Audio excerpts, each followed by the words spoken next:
Hey guys, I'm Tim. I'm Mike. And I'm Sam. Yes. And this is the Board Game Rundown. Mike, what are we doing? We're live from two of our basements because I can see a window because we cover games from top to bottom. That's right. That's right. Sam, you're our top today. You're welcome. I'm usually on top. This is how it goes. That's what it is, man. Real quick, I just want to get out right in front of the stream really fast. If anybody has questions about the Quackalope stuff, whatever, we just did a separate stream all about it. Please go check it out. We tried to provide some informed commentary over there.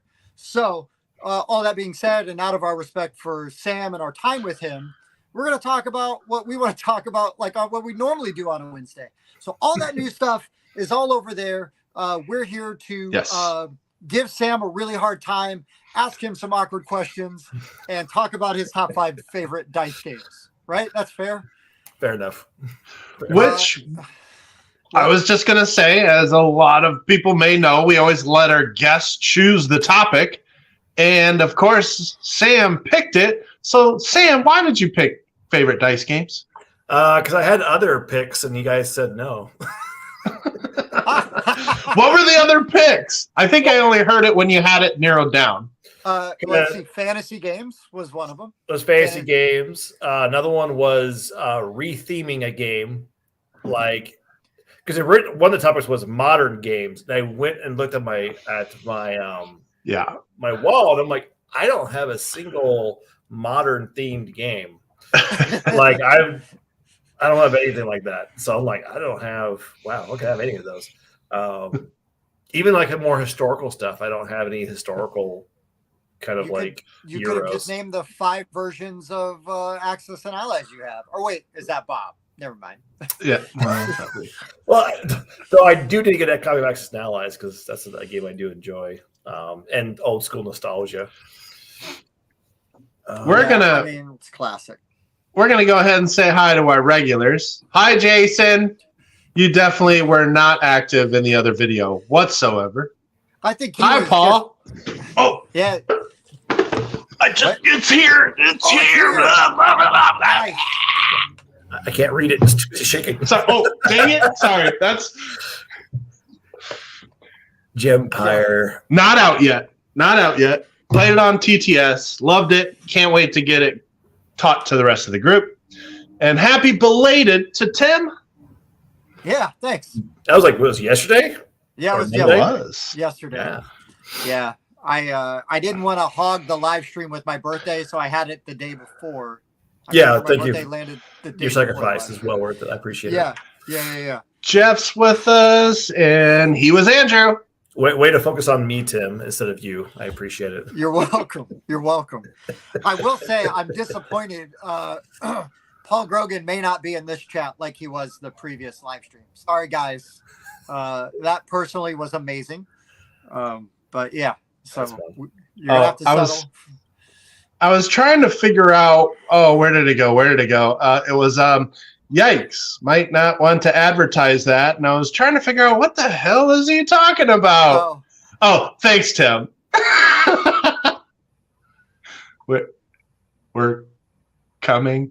All right. Anyway, all right, fine. I enjoyed it. And morning, we must have somebody on the other side of the world.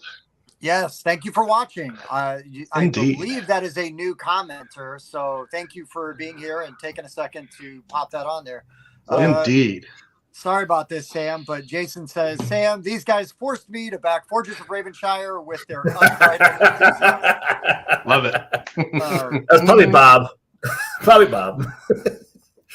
Or was it you guys? It was us. I just want to say I made 2 different videos for that one. You did, and we posted you on the Kickstarter page. So yes, the rules video was at the top. Even Wes noticed that. He took a screenshot and sent it to us because the rules video is at the top, and we appreciate that because we definitely noticed that kind of stuff. We appreciate you guys. Oh, so Trevor's got somebody. So it's morning for Trevor as well. Trevor's on the other side of the world. Yes. So yeah, that's very cool. And then good to see you, Jazz. Oh, I think. buffer number 1. We were doing really well with Tim buffers on the other video. We had some audio issues, but we didn't have like any buffers at all. Hardly any. So, Hardly yeah. any. I am shooting on a different device. Maybe I'll have to just change and film on my iPad all the time. Maybe. So, I guess we should get one quick order of business out of the way because it's Wednesday.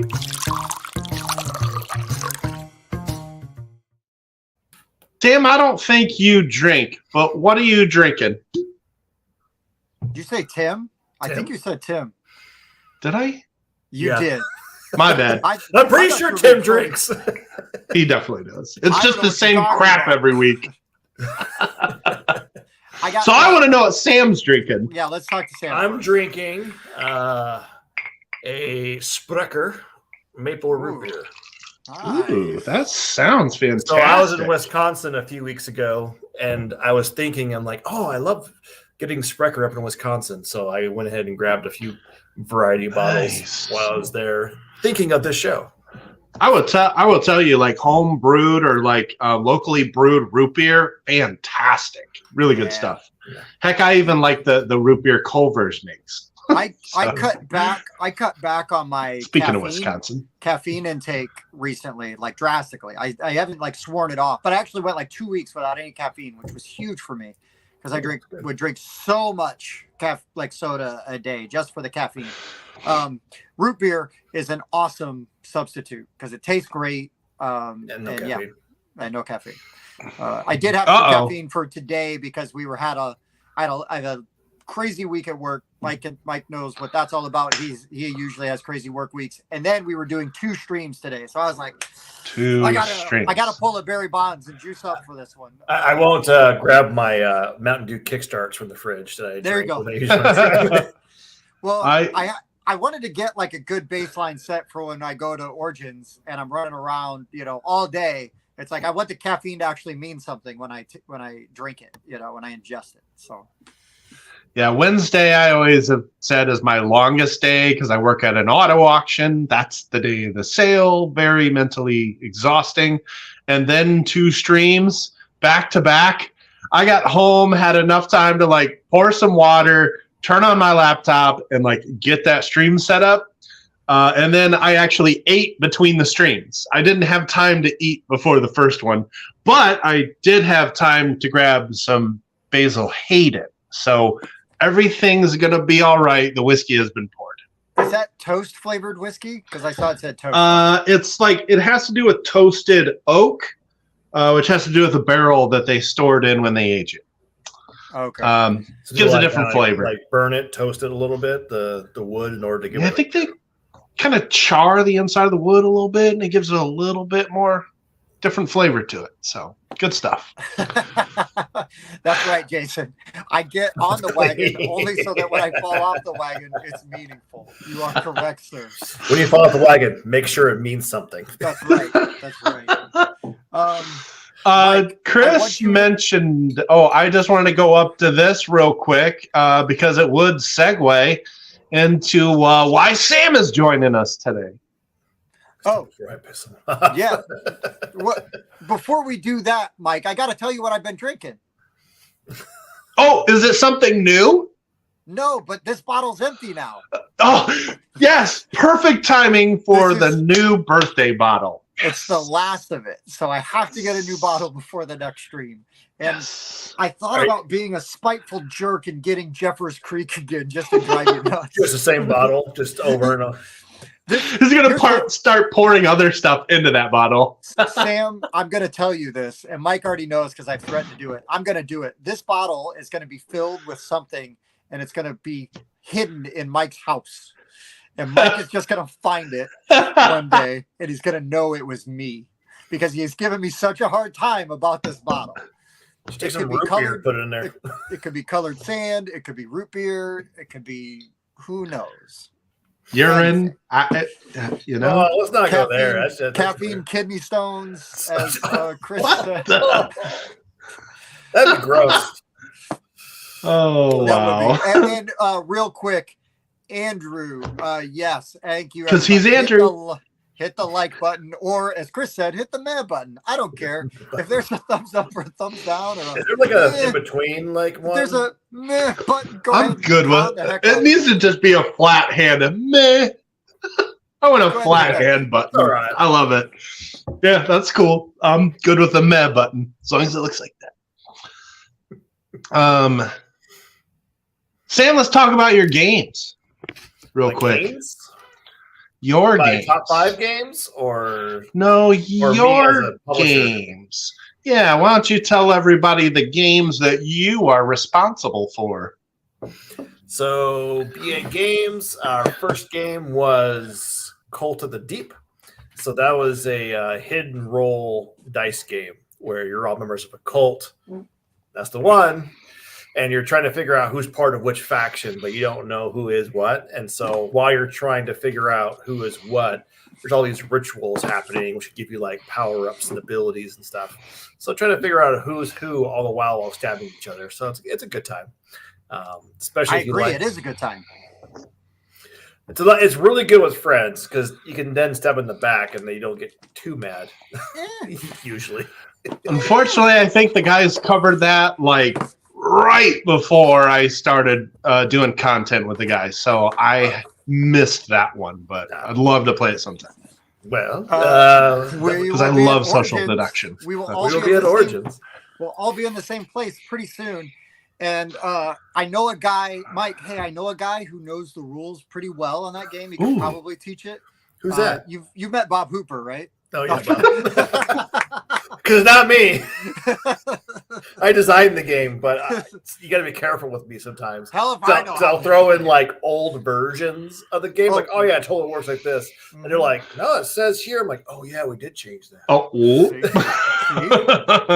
yeah, that whoever that designer was, good job. Good job. Man, that guy was brilliant. Also, I wanted to say what up to Nick's real quick. He's here. Up, better late than never. Good to see you, man. Glad you're here. But your newest project was very successful. We were very happy with it. We were scared for a little while, but it ended up going really well towards the end there. Was Forges of Ravenshire, which just finished on Kickstarter and is now available for pre-order and also for late pledges. When are you expecting that to fulfill? So we are saying officially April 2024. So April next year. So it'll be 1 year from the campaign. Nice. We're going to try and do it before then.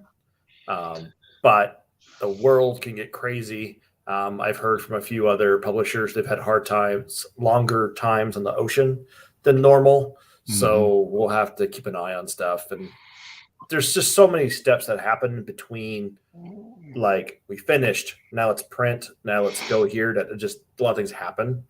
And so, yeah, April 2024 is the official date, but we'll try and get it as soon as possible. Nice. I mean, the nice thing about the game that you've made is that it's not like you're waiting on a bunch of tooling for miniatures and things like that, right? You know. No, and actually, we've already done like a pre-run, like because you guys saw the copy that we did. Part of that is, one, is for marketing, but two, it's useful for us to lay it out and be like, okay, how does this look? How's this? Like, okay, this is a concern. Okay, and so we've gone through a lot of like the pre-production stuff already, which is a good thing. So honestly, We're actually pretty close. So actually, we'll probably be submitting final files here in a few weeks to go ahead and actually start and once that gets approved, we get to send a sample and check it over one more time. Then we'll be like, hit the print button, let's go. But that being said, like, we already have a lot of the file. The good thing is, like, we don't typically do a Kickstarter until we're pretty much done with the product. Yeah. Like 95% done. Well, I mean, the game that we played, when was that? March? When you came into town, but right before the Kickstarter. The game we played before the Kickstarter. I mean, I felt like I was playing a fully produced, realized game. We talked about, you should have this, and maybe you could add this, if the Kickstarter works out. So, but it did feel like I pulled that game off of a shelf it didn't feel like a prototype like the first time I played it.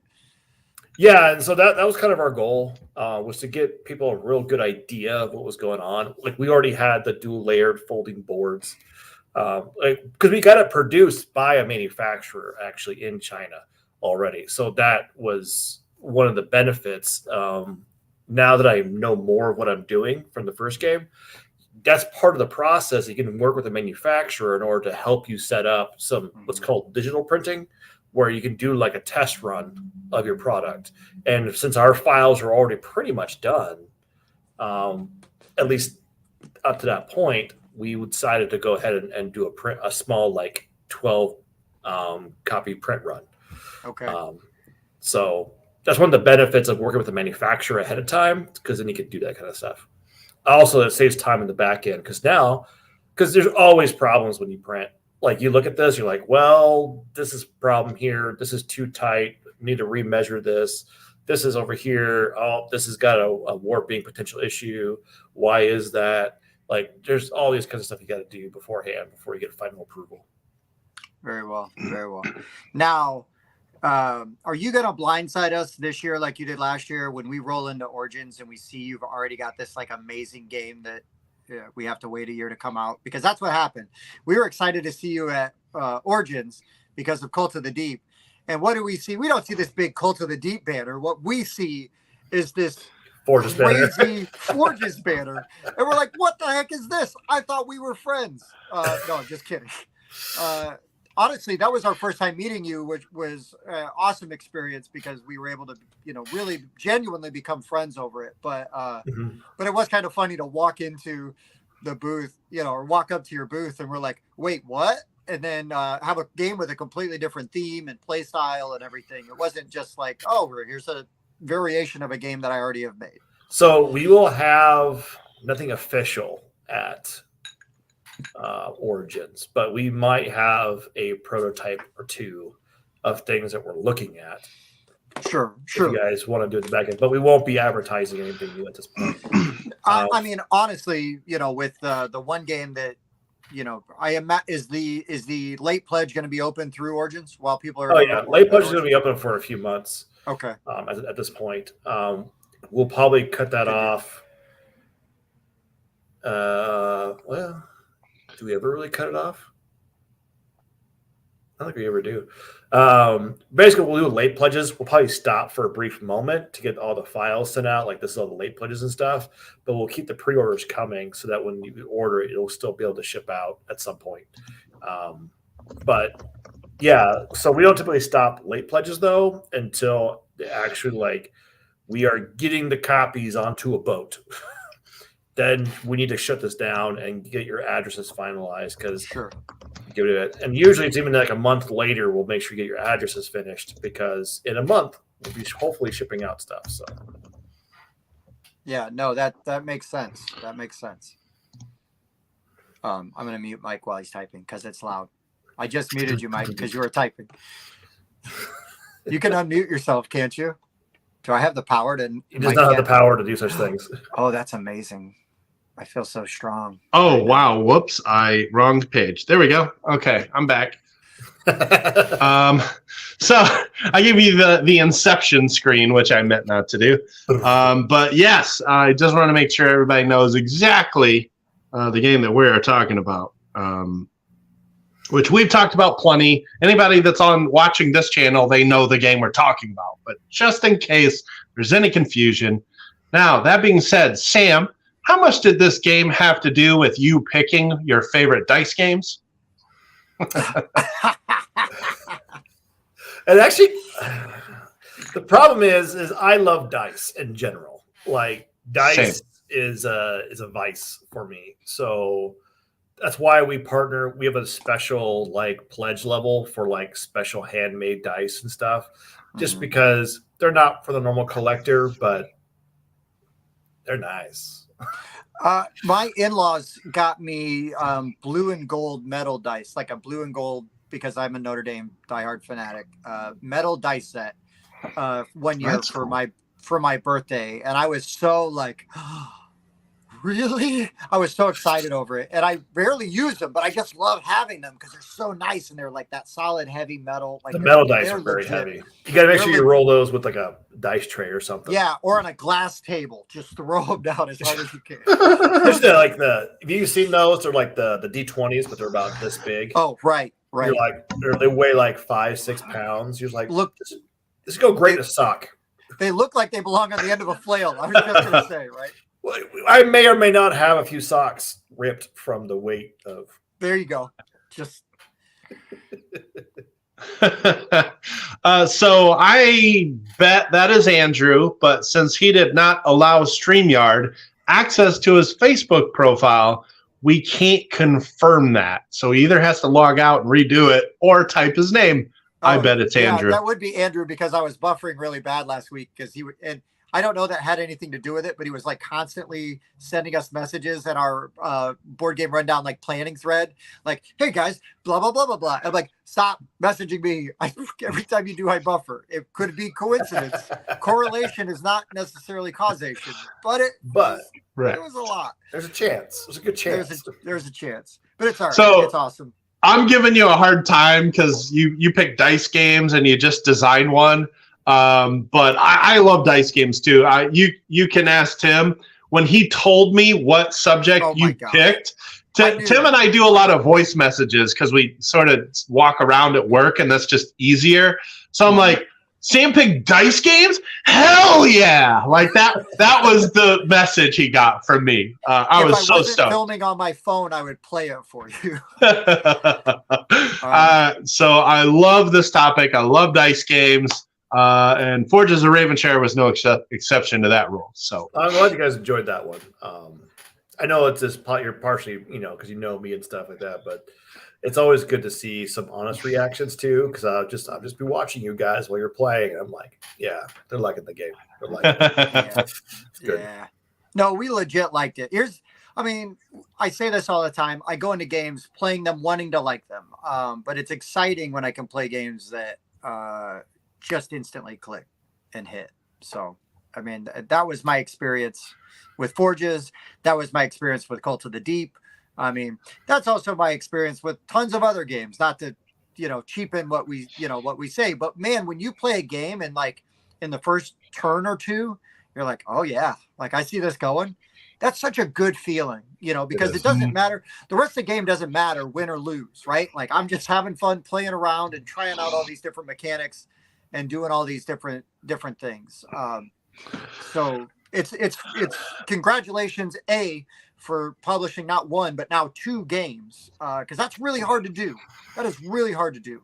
But 2 games that we happen to like quite a bit, legitimately. Well, thank you. I appreciate that. Welcome, Wayne. Yes, we have already talked about how Tim and I are dragging ass a little bit tonight, but we'll be okay. We'll make it. Speak for yourself. No more than I fell asleep at work earlier today. Shh. I could barely sleep last night. Took a nap, so you're fine now. So before we actually jump into, because I think we've done enough intro to jump into the list, it's always fun to hear what made the qualification? Like, oh yeah, I only included games that blank. Sam, go ahead. Like, what consists as a dice game? I only included games that have dice. That's it. That's okay. Awesome. That's fine. And that's totally fine. And that's what's fun about not talking about it beforehand. We get here and we get to laugh about the justification you used. All it needed was dice. I'm good with it. I only included roll and move games. Mass market roll and move. I'm just kidding. All right, guys. I've been Mike. No, and Jim is now gone. Yeah, now I've been booted. He's buffering. But no, all of mine dice. The dice mechanic is the main function of the game for me. Is the main function, and I have to like it. That's kind of. I think I did the same thing, to be honest, because I look at my list here and even the other ones, and they're all like dice focused games. Like I could have added like Warhammer or something, but to me, it's like a different genre. than like dice games. It is, but it's not. So yeah, I'm with Tim. That's me. That's me. Yeah, that's right, what I man. did as well. Every single game I picked, you are rolling dice on either every turn or almost every turn. Thanks, Bob. Yeah, Bob says I use a die to determine start player still counts. There's a lot of games. I very much of my entire library now then is dice games because I use dice to determine start player all the time. So yeah, we're really going to be hitting on some of my favorite games. Honestly, my 4 and up are like top 30 for me personally. So love me some dice games. So yeah, I was looking at my own dice games. I'm like, a lot of these are very like some of these top, like 2 of these are probably in my top 5. Maybe nice. at least, yeah. So maybe 3 of them are probably top 10. So I love dice. Sweet. Same. All right. So without further, I was just gonna say, with a little further ado, I did try to not mention some of the games I always talk about. So I did try to bring some new games to this list, but the ones I always talk about will still be honorable mentions. So I still will always talk about them. They just won't be on the list necessarily. We do kind of catch ourselves talking about our favorites a lot. And we did some games earlier this month that would qualify for this list. Like I picked Role Player as my favorite fantasy game. Don't step on some of Sam's games potentially. Okay, you're right. No, you're right. You're right. I'll leave it. He's good so far. It's fine. And then I'm not going to talk about them. And then I also left out Dark Moon, which I used while Reed was on the show for space games. Yep. So those 2 I gladly would have put on this list. Role Player's a top 20 game for me. I love that game. So you should bring it to Origins. Oh. I never played that one.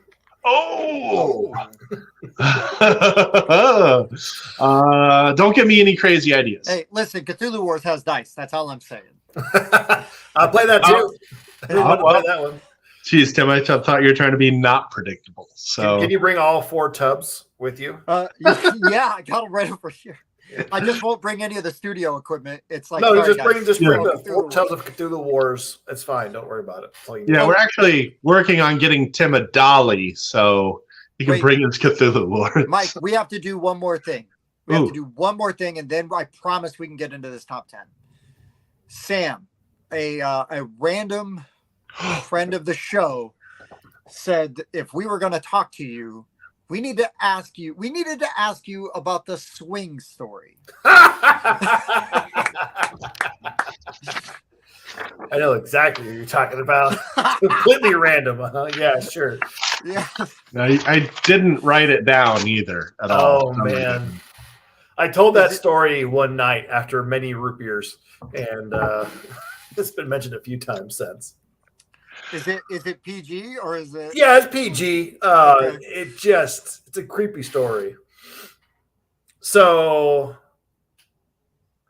it was a dark night. Anyways, so what ends up happening is I travel for work a lot. So yeah, that's probably right, actually. Busted. The swing story is the reason Sam quit drinking. Thank you, Andrew. Great. So I travel a lot for work, so I travel all over the place. So sometimes when I go to certain places to do things, there's not really like a hotel, like because my company usually uses Marriott. That's what we usually stay in. Like everyone stays in Marriotts, but some smaller towns don't have like a Fairfield or anything like that. So I ended up staying at this little like bed and breakfast place because it was a smaller town where the dealership was at and stuff. So, and what I do for work, I do training. I do sales training for people who sell trucks. And so anyway, so I go to town, I come into the place, find this little bed and breakfast place. And the guy greased me on the front porch. He's like, you Sam? Like, welcome to the bed and breakfast. I'm like, oh, this is super hospitable. This is kind of nice. He's like, let me show you where your room's at. You can put your stuff away. Here, let me help you with that. Help with the bags and all that. I was like, oh, this is really cool.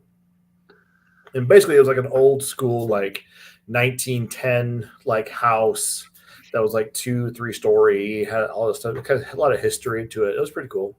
And so I'm just kind of putting my stuff away and getting after driving for 6 hours. And he's like, "Hey, what do you do?" Like, "Oh, I do this. I do training." He's like, "Oh yeah, I restore old cars like Model T Fords." Okay. I'm like, "Oh, like really?" He's like, "Yeah." I'm like, "Hey, why don't you come up back and see him?" I'm like, "Okay, cool." So I go out back with him, and he shows me all the Model Ts that he's restored, and that was in the parade last year. The guy's older, probably in his like late 60s.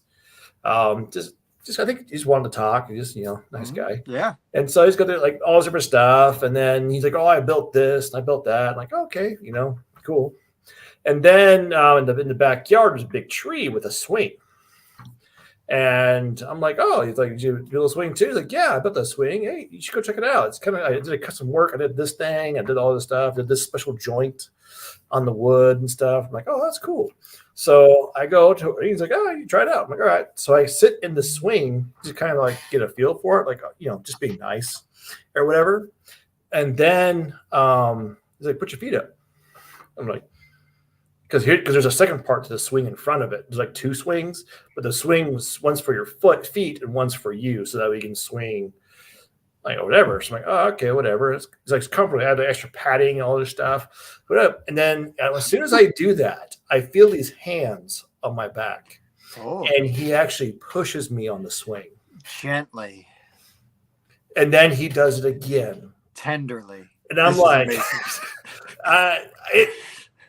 third time, I could feel it. I'm like, "You know what? I got a meeting I got to get to. I got to like, I gotta go. Like, I gotta call my wife. That's what I gotta do. Yeah. Super very happily late. married. It was like 6 p.m. I'm like, I love gotta my go. wife so much. And I've been dealing with this bad case of chlamydia. So anyway, I end up going up to my Sorry. room, like locking the door and like going to the windows, like locking those and like putting like stuff in front of it and like checking for all the closet to see if there's any secret doors, loose floorboards, looking for cameras. Like I'm like going through my room for like 10, 15 minutes being like, yeah, just checking everything, man. It was like a horror film. And so I was like, "Oh, I'm good." So like I called Annalyn, like, "Just so you know, if I don't call you in the morning, call the police. Here's the number for the police in the area. Have them do a welfare check on me and make sure I'm still alive."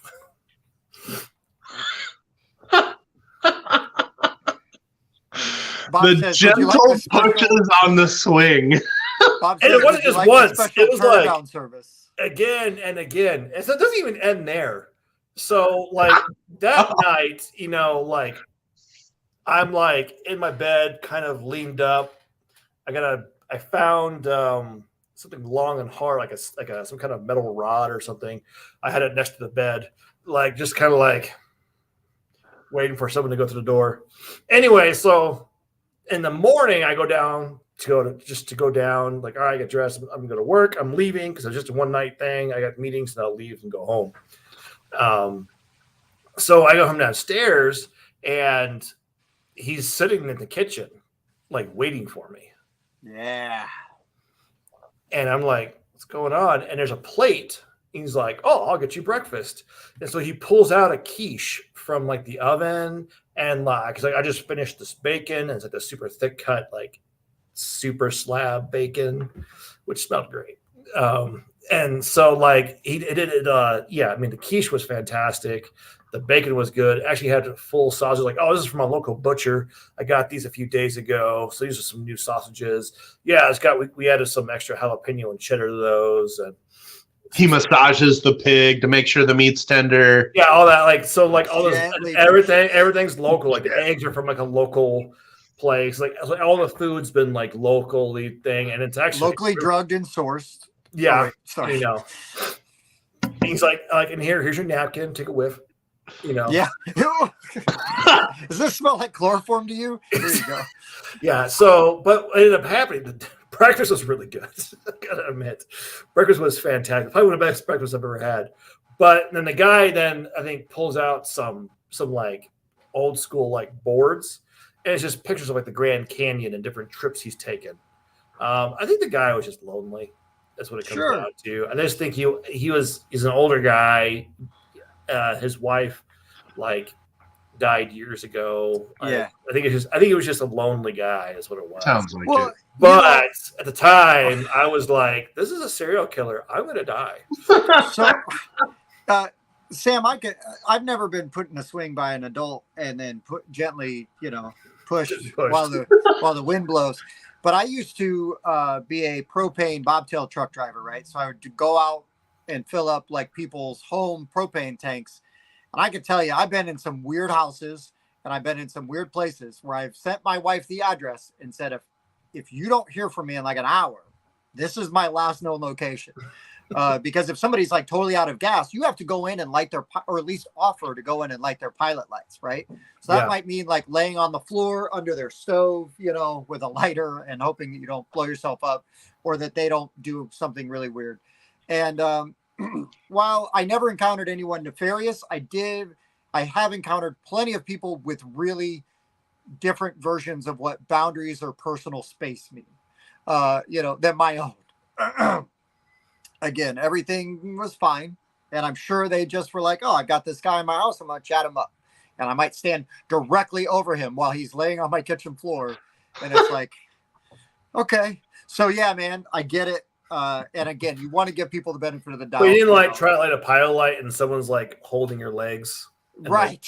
Like shoving you under or anything. Exactly. Yeah, I didn't get Hansel and Gretel or anything. So that's the story about how Tim woke up with a rash on his anus. Moving forward. As long as it's consensual. So anyways, that random guy I saw at Gamma, and he came up behind me and like put his hands on my and like kind of like pushed me. And I was like, whoa, who is that? Oh, okay, it's you. Sam. We're gonna get a gang of us doing gentle pushes to Sam. Sam. I did it back to him the other time, but I did it with more love and correct, like just a nice, firm but supportive shove. And he was like, "Ooh." Yeah. Well, I mean, to be fair, you guys are I believe it was your brother, though, right? It was your brother that was the originator of the board game Rubdown, or was that you? That was you guys. No, you guys. That was Ed. Yeah, that was Ed. He texted and then, or you put our name in his autocorrected to rub down instead of run down. So that just tells you what the computer thinks Ed wants to text.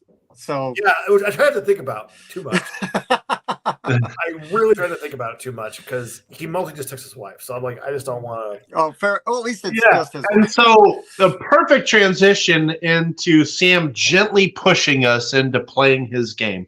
Hey, so there you go. Again, as long as it's consensual, that's all that matters. Yeah, the swing was not consensual, by the way. It was not. That was the non-consensual swing. It was. I gotta be honest. It felt weird. Like that was. Was this a Chinese swing? Sorry, too easy. All right. Once Tim is buffering, we'll stop making Sam feel awkward. I'm fine with it now. I haven't that told is funny story for years. Okay. And I've told it like 10 times in the last 2 months. It's probably from our random friend who keeps telling everybody. That random friend's telling people to ask you. I love it. It's kind of funny. All right. Thank you for stopping by, and we hope to see you next time. And yeah, we will get. I promise you. That's a great start to the day. I promise you, we will get to the top 5 now. Yes, but we thank are. you so much, and yeah, please come back and listen. I appreciate you being here. Thank you for popping in. Usually, we're into our list a little quicker. I knew we'd have some fun with Sam before we got going. So. Sorry. It's too much root beer. Loosens me up. It's all that root beer. Are you kidding? Back in our early days of streaming, we'd like sit there and chatter for like over an hour before we'd even get into our stuff. So anywho. I like to talk to my friends. I'm sorry. Weird, right? I know, it's crazy. It is. Even though Mike and I talk all day, like via voice message. Mike, will you believe this? Did you see that? Blah, blah, blah, blah, blah. 5-minute long voice messages. And then I'll get one 30 seconds later that was like, oh yeah, and happy birthday. Click. That's fine. Or dice games. Hell yeah. Yeah, also true. Speaking of dice games, Tim, you're going to start us off. Usually we go clockwise, so I'll cap us off. Yeah, I'll cap us off. So, that being said, Tim, let's hear your number 5 dice game.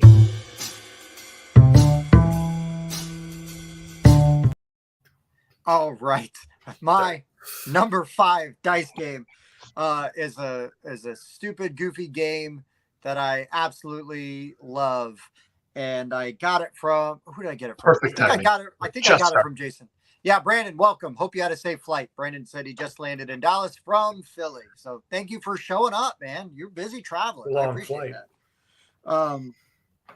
Anyways, my number 5, I love football. There's not enough board games that have that football theme. But this one captures it in a really fun way, and it's really kind of nuts. And that is First and Roll. So in First and Roll, you have a magnetic field board that is the football field, and the defense rolls dice and the offense rolls dice. And so, like, basically you pick whether you're going to run like medium pass or long pass, right? Or there might even be short pass. There's like 4 die you can choose from, and then the person playing defense needs to pick which one of their die. So you have a better chance if you think I'm going to run, the defense is going to pick their run die to defend. So you can get negative yardage. It keeps track of first downs.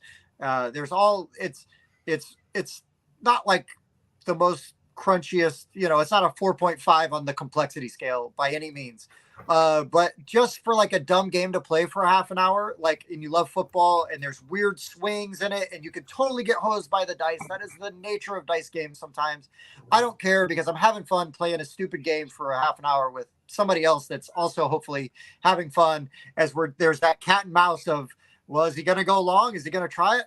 And Chris, I don't know if there's expansions. Chris asked if there's expansions. I don't know if there's expansions. I just have the base game. I love it. But I'm all for it. Anybody that watches the show, they know that I like these kind of,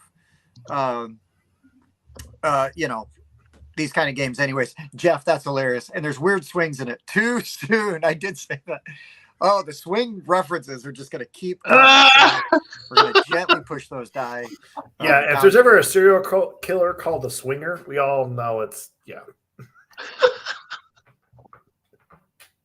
I never played this one, Tim. There you go. A little late with your graphic aid there. I actually thought, because I played this with you, I thought you were going to go to sports dice football for whatever reason. Who? Oh, sports dice? That was fine. But I like First and Goal. Chris, I got to look for these expansions. I thought you were messing with me, but Chris has them all. Of course you do, Chris. I'm surprised Chris likes a game like this. He's usually a more discerning gamer. I like to give him a hard time for being a snob. What are you trying to say? That people like this game are not discerning? I'm saying I'm not as discerning as most gamers. I like Happy Salmon, for example. You're lucky. I should go put a 6-sided die in my Happy Salmon game, and then I can be like, it counts. Yeah. According to BGG, there are no expansions. Oh, so Chris is messing with me. Did I also say I'm gullible? Because I'm that too, apparently. Couldn't help myself. Hey, Tim, you want to come over and ride my swing? I almost said yes. I do. Hey, man, I'm down. I love you. Let's do it. I don't care. Why not? I'll give you a push. As long as I get that root beer. Get some of that Wisconsin root beer. Yeah, it's locally sourced and, as you said, locally drugged. Yeah, exactly. Exactly. Yeah, take a whiff. Clunk. Yeah. So, okay, Sam. So it's time for your number 5, sir. My number 5 is a dice classic that's been around for decades, and was reinvented for a certain hit movie done by Disney. And it was done for Pirates of the Caribbean. That's Liar's Dice. Oh, I have the Pirates of the Caribbean version of Liar's Dice with the stylized cups and everything. Yeah, we do too, because it was on our wedding registry. And That's awesome. Someone actually got it for us. I need to find. I'm but like those looking cups desperately stink. around. Those cups stink really bad. Dude, I thought it was just my copy. No, they're whatever they use for those, it goes bad. It smells awful. Yeah, my game smells. Like not a little bit, like it really smells. It's pungent. Okay. You're like, oh wow, that was a lot. And we left it out open for like days, and we've like aired it out. We've done fresheners in the box. We've used little packets and stuff. It stinks to high heavens. It is not a good smell. As crazy as this sounds, I am so happy to hear that because I thought I just got a stinky copy of this game. No, they all stink. But the game is great. The game's so much fun. I can play with my kids and my family. Yeah, I love this game. So there's great. there's different versions of the game, but essentially what it is everyone has dice. You're going to take the dice and you're going to roll them and secretly hold on to them. And then what you're going to do is you're going to do a guess.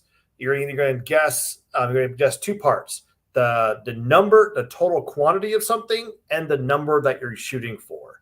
So like, I think there's at least 3 threes. So between Tim, Mike, and I, we have 15 dice. We all rolled. We got to think, okay, there's at least 3 threes. You're like, okay. And then Tim will be like, okay, I think there's at least, and you have to go higher on one or the other or both, but you can't go down. So once I say threes, you can't say ones or twos. It has to be 3, 4, 5, or 6. So Tim will be like, oh, I think there's 3 fours. Then Mike's like, well, there's 10 sixes, which means I have to either be like, okay, Mike, BS, in which case we looked at the cups and we count the dice, or it's like, nope, there's actually 10 or even 11 or 12. And in that case, I'm wrong and I lose a die. So whoever is wrong will lose a die in that case. And then basically go around until you're out of dice. Yeah, it's super fun and it's very easy to play. I like it. I like it quite a bit. I played a couple games that actually used that base mechanic and added to it. One was one that we reviewed on the channel, which was 1%. Yeah, really good. Really fun. Except it was a hand of cards with suits, and you go, okay, and I got 3 stars was one of the suit. And same concept. You go around until, somebody either calls BS or you reveal and somebody's proven wrong. But then, like, everybody that if you win, you roll 2d8s. Was it 2d8s? Yeah, there's something like that. You roll 2d8s. If you roll a double 0, you instantly win. And that sounds ridiculous, except that you could roll the dice, or you could take one of the winning number cards, and they're 1 through 8. Now that's a new number you can roll to instantly win the game if you win the bluffing part of the game. Bit different. I thought it was interesting. I actually, after we reviewed it, I took it over to my parents and played it with them, and we had fun with it.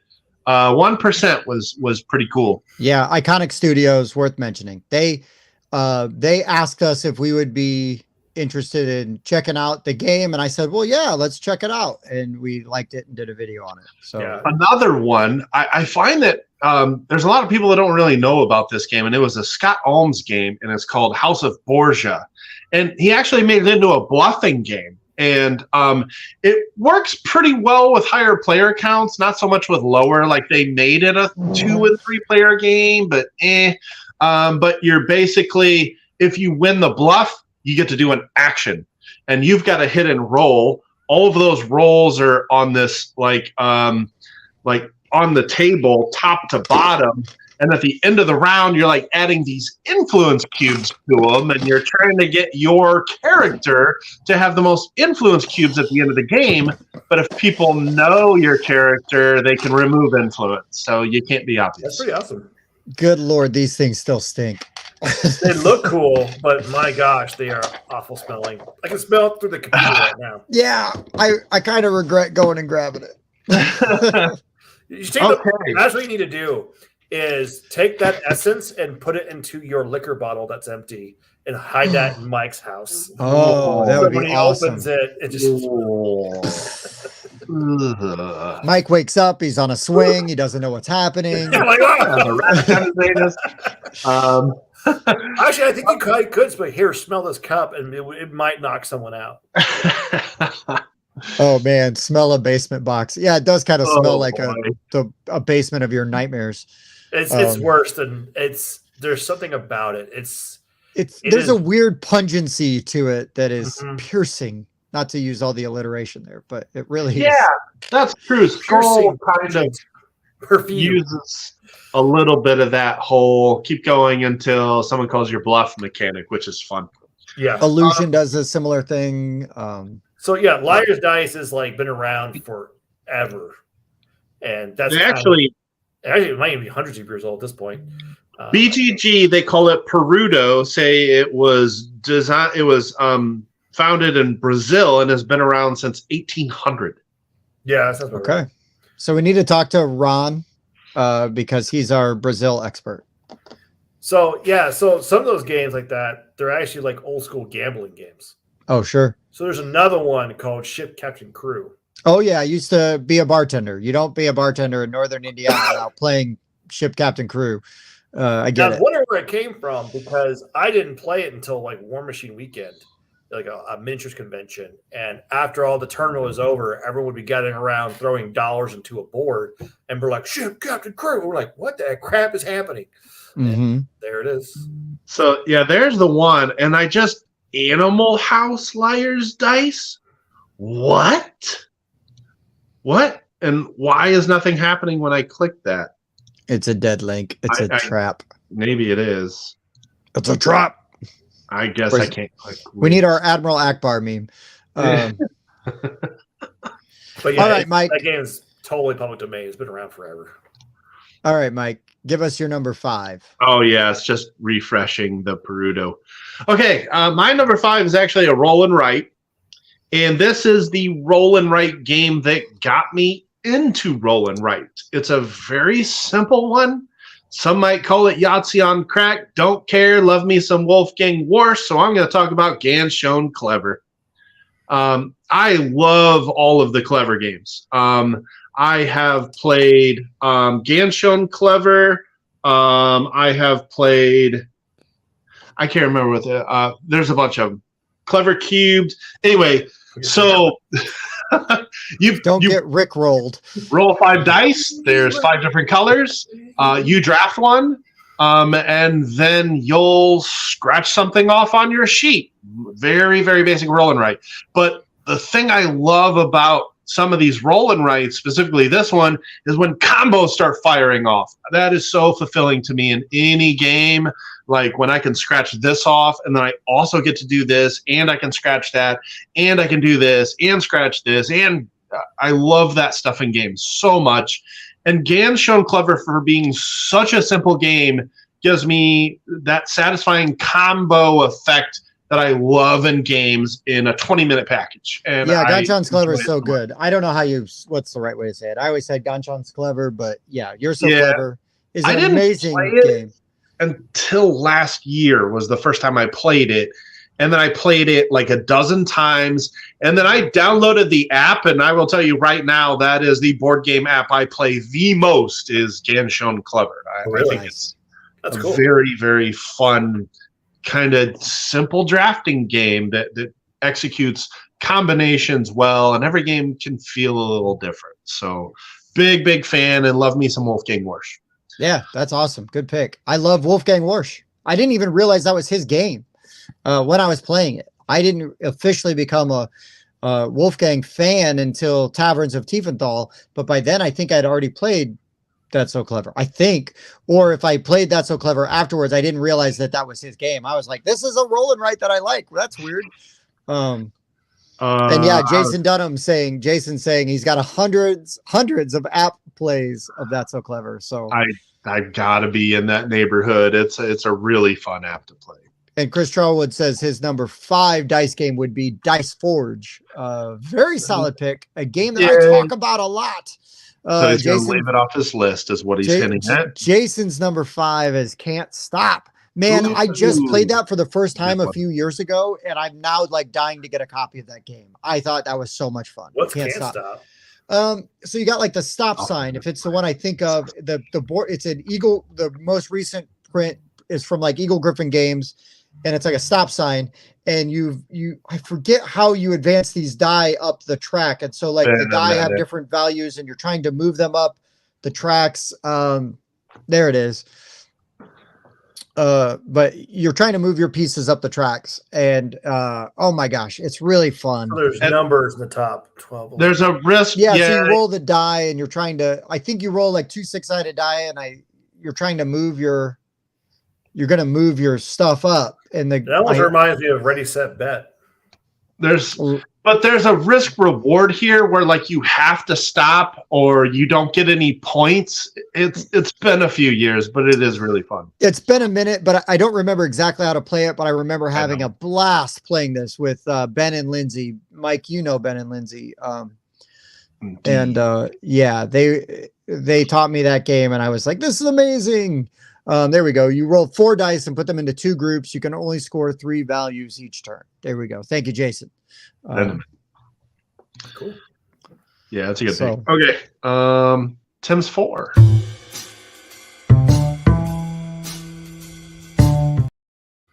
Okay, so am I allowed to be like a snob, like a hipster, board game hipster, and be like, well, I got this dice game that I really like, but you have to get it from Brazil? And yeah, it was made in 1473. No, this game was just made like 2 or 3 years ago. I know it is already. Go ahead. But I'm putting it on my list because I believe there's a very good chance it's getting a Kickstarter release in the United States this year. I genuinely love this game, even if I didn't know the designer of it, and that is Carnivalesco. So Carnivalesco totally killed Sagrada for me. I think Sagrada is a very cool game. Sagrada is everybody's got their own, basically like kind of Sudoku board where there's specific rules with die that you can place on your grid, with rules regarding adjacency and color and things like that. And there's ways to mitigate that, but you're also drafting the die as you go around. So what Carnivalesco does is it is themed via the Carnival Festival in Brazil every year. And I knew nothing about it other than that it looked like a way cooler version of Mardi Gras, you know what I mean, in Brazil. Because that's what it looks like. But when I was taught this game by Ron Halliday, he explained not only like how to play, but the theming of it. So as you see right there, you've got all those chevrons, right? Each of those spots on your board can hold 4 dice, and there's rules. So it represents the different things that you would be putting on, a school would be putting on in a carnival parade, right? So you've got to have like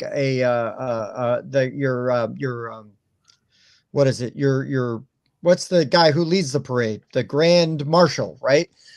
You've got music playing. That needs to be different, but you need to have the tempo match the music. So in like different spots on that board, like they might need to match. And then you've got one thing that needs to be completely different and unique from everything else. And so you're drafting, and everybody, you've got this dice tower, you're dropping all the die in, and you're drafting die, and then you're assigning them to your board, and you're trying really hard it's really hard to get them all perfect. And they're really, really good. It's really good. It's really fun. The theme, I found the theme really interesting because it taught me about a cultural thing that I only knew very surface level and superficially. And so like I learned so much about the Carnival Festival because of it. I looked at it and was like, oh, it's just like debauchery and good times, just like Mardi Gras. And it's like, no, there's actually so much more. And it's like this thing of like national pride that goes into it. But yeah, Ron Halliday, full disclosure, he reached out after we covered one of his games, Seven Bridges, and was like, oh, hey, thanks. And then we messaged back and forth a few times. And then when we were at Gen Con last year, he taught us Carnivalesco because I'd seen it. I'd seen him talk about it and stuff. I'm like, dude, I got to play this game. Well, he brought a stripped down copy to the States while he was here for Gen Con.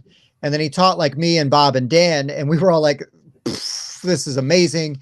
And then he helped us get a copy out of, like, Bob and I paid to get copies out of Brazil, which was not easy to do.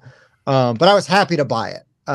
And I'm excited. I really hope it comes to the United States with a Kickstarter so that other people can play it, because it's really cool. And it was like, I don't ever need to play Sagrada again. Not that Sagrada is not a great game. It's just that if I'm going to play one of those, that style of game, I'm playing Carnivalesco.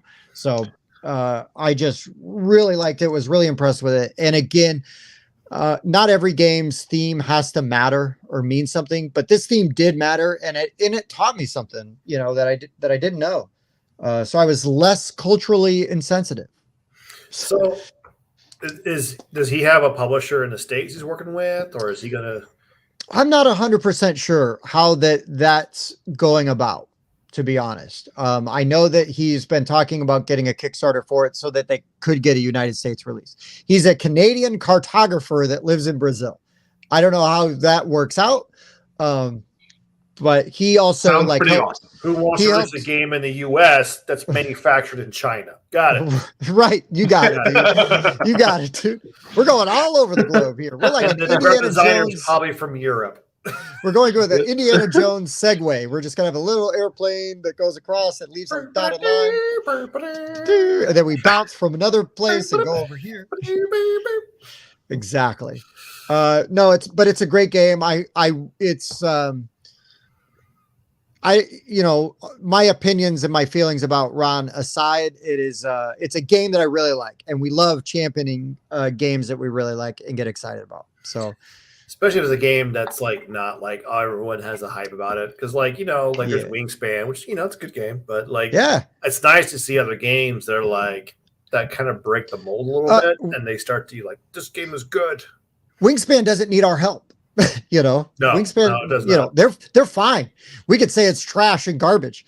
It's not going to change. It's not going to change one thing. We could say it's the most amazing game ever. It's not going to change anything. Did you hear that? I think they said they have done over 4 million copies at this point. Wow. Insane. Good for them. I could be crap up, but I thought I saw somewhere about 4 million copies, which is like insane. That's amazing. What an accomplishment. Whether you like the game or not, that is an accomplishment. That is an accomplishment. There's very few hobby games who actually get that kind of printing. Yeah. Yeah. Seriously. All right. So Carnivalesco is my number 4. Sam, number 4. My number 4. Swinging Sam. He's going to be there. Wait, Andrew's going to be at Origins? I'm pretty sure we talked about playing games with him previously. Andrew, you must confirm this, because we have plans with our booth to send people from our booth to other people's booths, and maybe you have like something signed, you know, like hey, tell Sam get effed, you know, or Mike Giuliano, you know, hey, go sit and spin, and then you got to bring me back a note from them, so I know that you actually talk to them. So if it's Swinging Sam signs it, we know that you talk to him. Oh, holy crap. Jason, you've outdone yourself. I'm not sure how I feel about that swing story. I go back and forth gently, so gently. Well done, sir. Yeah, that's a good one. All right, Sam, sorry. What's your number 4? My wife's not going to appreciate it, because if she comes to orders with me and be like, hey, Swinging Sam, I'm like, hey, he's a swinger. He's like, what? No, I'm not. Oh, I swear. My wife's like, what's going on? Oh, so many questions. Yeah, she kind of stops asking questions at some point. All right, so my number 4 is Swing States. My number 4 is a Yahtzee modification done by Richard Garfield. I know what this is. I own 3 versions of this game. Nice. Yeah. Yes. Yeah. Great. There's something simple about it that just works. It flows. It's like Yahtzee, but more violent, with monsters and kaiju stomping around in the city and doing stuff. It's just a good fun. And my kids can play it. Yes, I play with my daughter.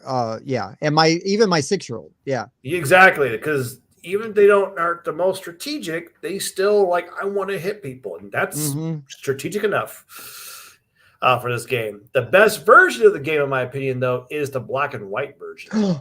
I know it's beautiful. The dark edition. So the dark edition is way prettier. It's great. I'm trying to find it. So what they did is they did everything like in like grayscale, but they added like splotches of color. And whenever there's color, they add what's called UV spotting, which is basically like a gel or ink you put on top, but it won't absorb in. And when you heat it up and dry it, it creates that shiny film over the top of it. So all that really yellow, pretty. So all that yellow area is actually got the sheen on it. Yes, it looks so good. It looks so good. So for all of you guys who ever see that on board games, usually it's done on covers a lot, but it's called UV spotting. Thank you, Sam. There we go. Some industry knowledge. Industry knowledge. Right, now you can go home to your wife and be like, you know what UV spotting is? You know what I learned from this swinger that I saw on a live stream? UV spotting. They're not going to see that coming. If you lead with that, yeah, you're gonna. Yep, that's gonna be unique. Yeah, lead with I heard this from a swinger, and then go into UV spotting. What you gotta do though is you gotta go behind the person and just cover gently come up behind them and go. Have you heard about UV spotting? Just. Jeez. I'm UV spotting right now. UV spotting me in I am UV really spotting me leaving. I am really teeter-tottering on whether I want to finish this. Oh boy. Sorry. Wow. I'm involved. It breaks everything down. So it's King of Tokyo. King of Tokyo. Great pick. I actually have this written down as an honorable mention. Ooh, that's cool. Paul just pointed it out, and I'm looking at the box. He's right. It's only in certain spots, though. Yeah, it's kind of cool. Some really spots are shiny, and the other are matte. It really helps the game pop and stuff. Yes. Yeah. Because Cold Deep has it too, but it's only yeah. If you look at it, it's only like the Kraken. Yeah. Oh, I see it. I see it right now. Whoop, whoop. You see that little shimmer? See that little shimmer right there? Yeah. Yes. There he is. Yeah, on the big monster. Yeah, nice. The Kraken, dude. Use the names. Trademark. Okay. My number 4. I've loved this game for quite some time. I did back an expansion that I haven't tried yet, but you know, it happens. But this was the game that really made me realize that I love racing games. This was the first racing game I really caught on to. And this is Steampunk Rally. Steampunk Rally does so many things in a game that I absolutely love. 1, this plays up to 8 players, and you can play the whole game in just over an hour. A big part of the game is simultaneous. And so there's not a whole lot of downtime. And then you add in racing. So when you have racing, dice rolling, simultaneous play, and support to 8 players, barely over an hour, I'm just on board. That says, like, I'm buying that game, because when you can find a game that's not a party game and not a social deduction game that scales up to 8, like, that's just a very hard niche to find. And so I love Steampunk Rally for those reasons. It's so basically you're an inventor. You're a famous inventor. In fact, you could be Edison, or you could be Doc Brown. Well, Tesla. You could be Edison if you want to be the villain. They actually have a promo. I'm pretty sure the Steampunk Rally Fusion has Doc Brown in it. I'm pretty sure. I think they put him in there. I almost backed that Kickstarter. I gotta try it because I really love this game. Man, I had such a bad experience the one time I knew that story was coming. But I'm sorry. No, but it's okay. This is a great pick. I just had a bad experience with this game. I need to retry it. You're drafting cards, and then you're going to slot them into your machine because you are an inventor slapping parts together to make your steampunk engine get to the finish line fastest. So you're just drafting cards and you're attaching them to your engine. Some are going to make you move. Some are going to give you ways to re-roll your dice. But after you've drafted cards, you will gain dice. You roll those dice, so you make these really cool looking machines too. I also love this because you can move it whenever you want and however you want, as long as you have those pieces connected like in between the cards. And then when you get to a race phase, you're rolling all these dice simultaneously and you're putting them on the cards to activate the cards, and that's what moves you. And you got re-rolls, you got just lots of fun combinations again. And I just love racing. This was that game that kind of put it all together to me on how much I loved racing and dice rolling. I really love playing this game. It's just fun. I like, it may not be super strategic, but when I've got a great engine going and I'm just like zipping around the track, it feels really good in this game. And I also like the risk reward in this game. I could play safe and take the long route, which means my machine's not taking any damage. Awesome. Or I could take the shortcut, which got all these potholes and rough terrain. And if you don't manage it well enough, parts of your machine, the cards, fall off your machine. Now you're losing parts of your engine. But that's a legitimate way to play. They're both fully legitimate ways to play because the next round you're going to get more cards to attach anyway. So I just like playing the different strategies, seeing that big steampunk engine thing I've put together, and racing that thing around the track. I love this game so much. Yeah, I feel like you bait and switched me though here because you said racing game and dice. I'm like, oh, Rally Man Dirt, and then you're like, steampunk fusion. I'm like, oh, dang it! So Sam, this is what's funny. I bought Rallyman Dirt, and I've been trying to get it played, and I couldn't. I actually wanted to try and play it this weekend before we did this list to see if it would qualify.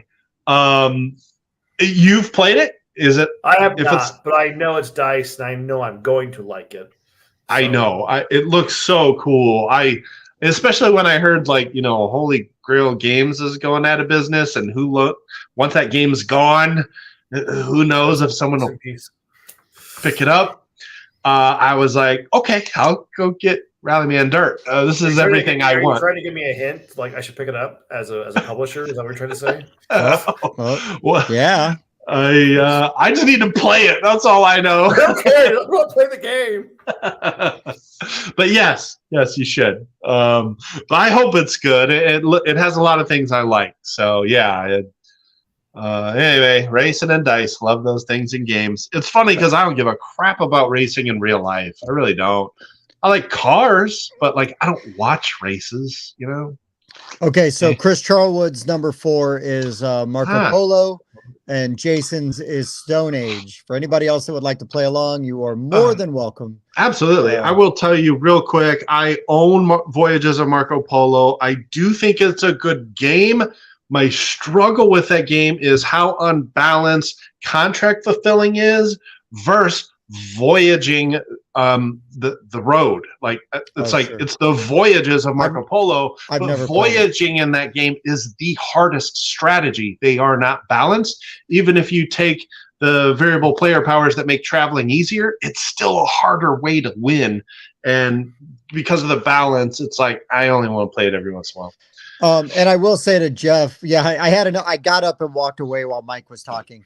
Hey, I already know it happens all the time. I already know all about Steampunk Rally, but honestly, I was still smelling that Pirates of the Caribbean game, and I had to move it farther away. I had to move it farther away from me. So, oh no, that game, because you cracked it open, so you've released the gases. Oh man, I feel like my radon detector is going to now go off, or something. Yeah. There's a carbon monoxide warning now in my basement from the carbon monoxide, radiation, and it's just like this. Oh my gosh. The Geiger counter just exploded. Oh, I'm not lying though. It smells so bad. I had it on the floor over here, and I'm like, I've got to move this back. No, the across. problem is like even when you close it, it's like it'll still linger for like a good half hour or so. Yeah, it's in my nose now. It's in my nose. I've got a big nose. Things hang out in there. It's gonna be rough. No, but It's gonna be rough. that pungent aroma. It just sticks around. It does not. Gets in your clothes too. I'm so relieved that it's not just my game. You have no idea. You have no idea how relieved that I'm with makes you, me. Tim. Okay, so Trevor, here we go. Trevor's going. Trevor says his 5 is Stone Age, and then his number 4 is Under Falling Skies, which I have not played Under Falling Skies. I played Stone Age only via the app, so I don't feel like I'm a good judge of how much I like that game. There are so many games out there, man. Like when I did dice games, there's just like, oh, there's not that many. And then I really started thinking about it. Like, oh, there are So many. games. Okay. Well, I'll wait until Tim's done buffering, which it looks like he is. Back, baby. No, he's not. Okay. Maybe Oh. somewhat. I'm here. I'm here. Let's do it. I'm He here. looks like one of those like.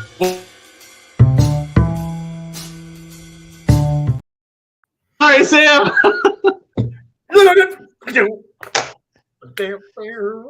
Oh, here we go. The smell is part of the immersion.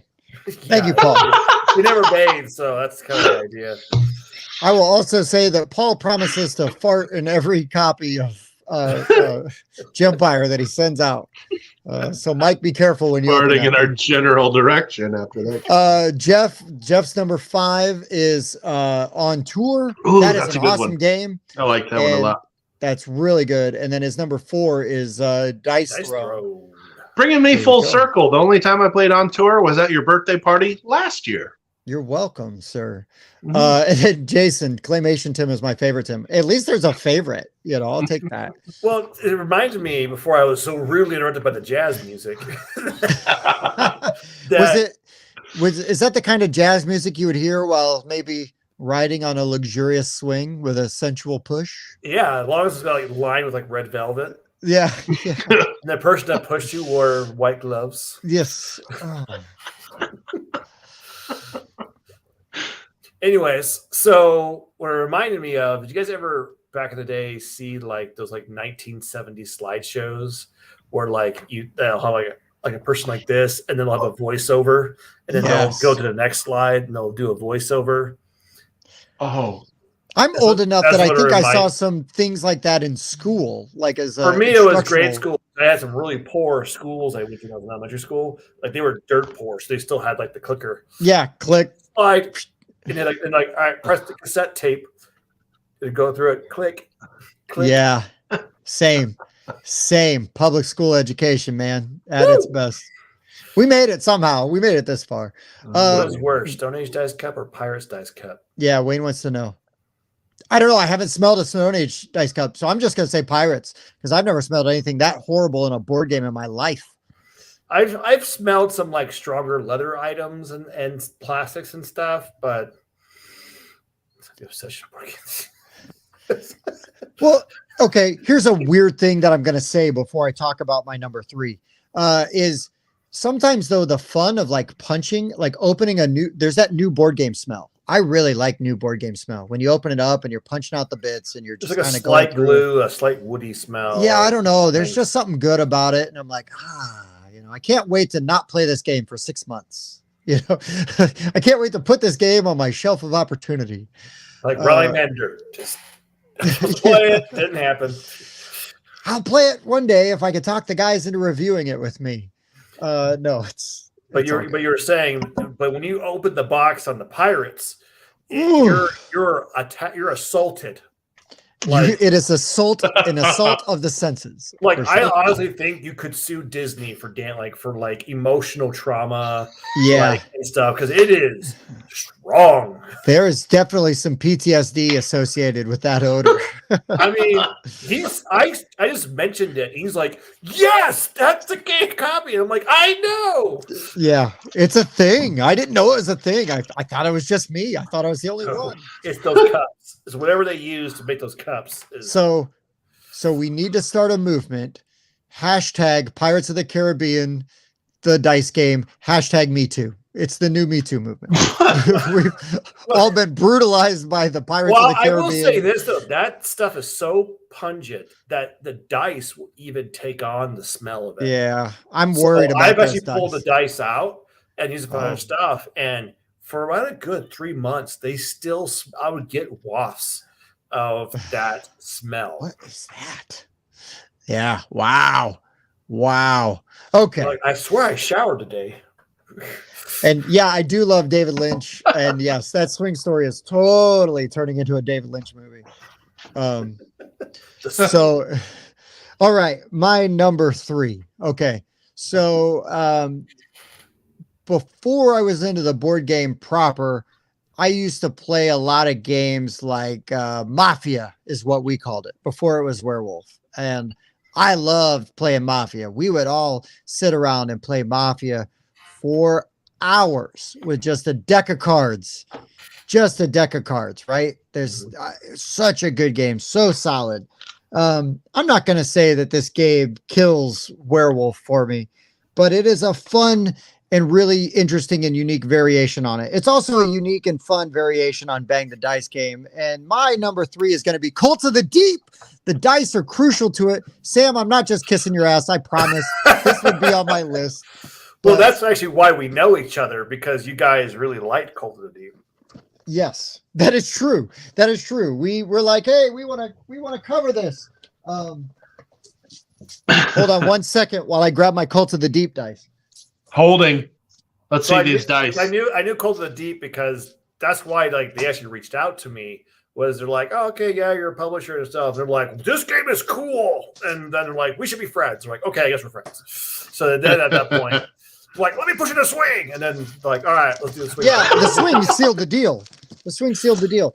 No, but I mean, honestly though, right? We like Bang the Dice game and things like that, and the social deduction, aspect of it. Also, it plays really fast, but all of these die are really awesome. They're well made. Unique icons on it that go along with the game. So it's not just like, oh, I roll this generic die and then this happens. And yeah, Trevor says number 3 is his number 3 is Bang the Dice game. Good one. And yeah, Jason also says Tim's not blowing smoke, Sam. He's simply placing his hand on the small of your back. ever so gently. But no, honestly, not creepy at all. I can kind of feel it right now. It was. Here's the thing: is when Sam picked dice games, and I'm like, oh crap, I'm gonna have to talk about Cult of the Deep. I'm gonna have to do it. I'm good either way. That was not my intention. It just I was going through like different games that, because you guys have talked about a lot of different top 5s. So I was trying to figure out one you guys haven't done yet. It wasn't even on my list. That's how excited I was. I'm like, oh my God, I'm an idiot. I didn't even come up with this idea. Thank you for the planes, trains, and automobiles reference, David. I got your back. I'm here for it. But no, Cult of the Deep is legitimately a fun social deduction game. It is similar to Bang the Dice game, but there's more to it. There's extra elements to it. There's a ritual track where you're assigning die to sort of either stave off or speed up a ritual, which will then the person who gets to place the final die there, may get a benefit. Right? There's some of the rituals, right, where you can get a benefit, right, if they do it right. I'm trying to do the game justice. I feel like so much pressure because Sam's just like, yeah. If he snaps that pen in half, I know I got something wrong. But no, we legitimately had a really good time with this game. It was really fun, and we discovered it very early on as a channel.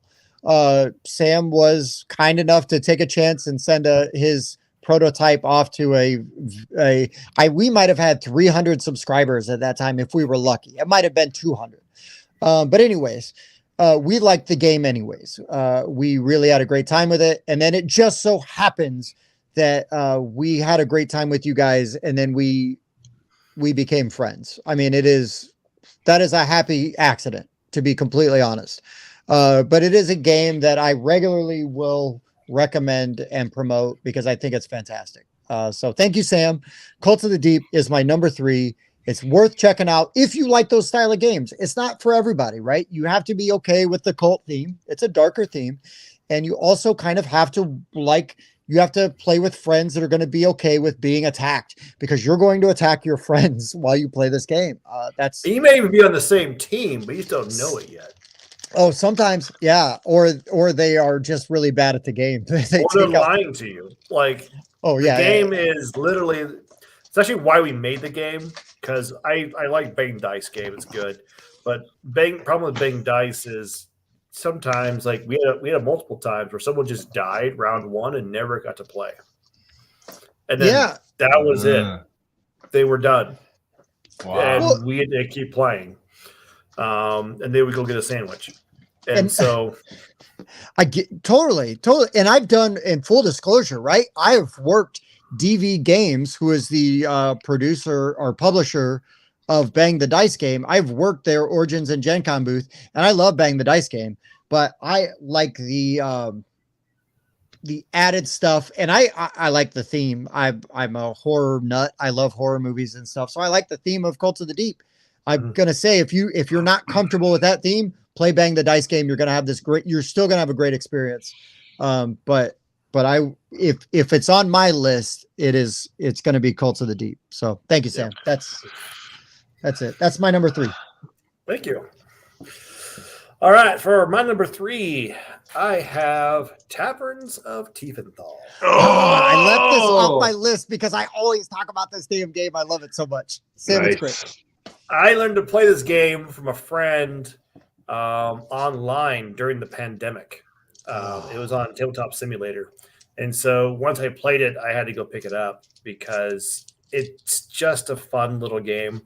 I enjoy it. I enjoy building the deck.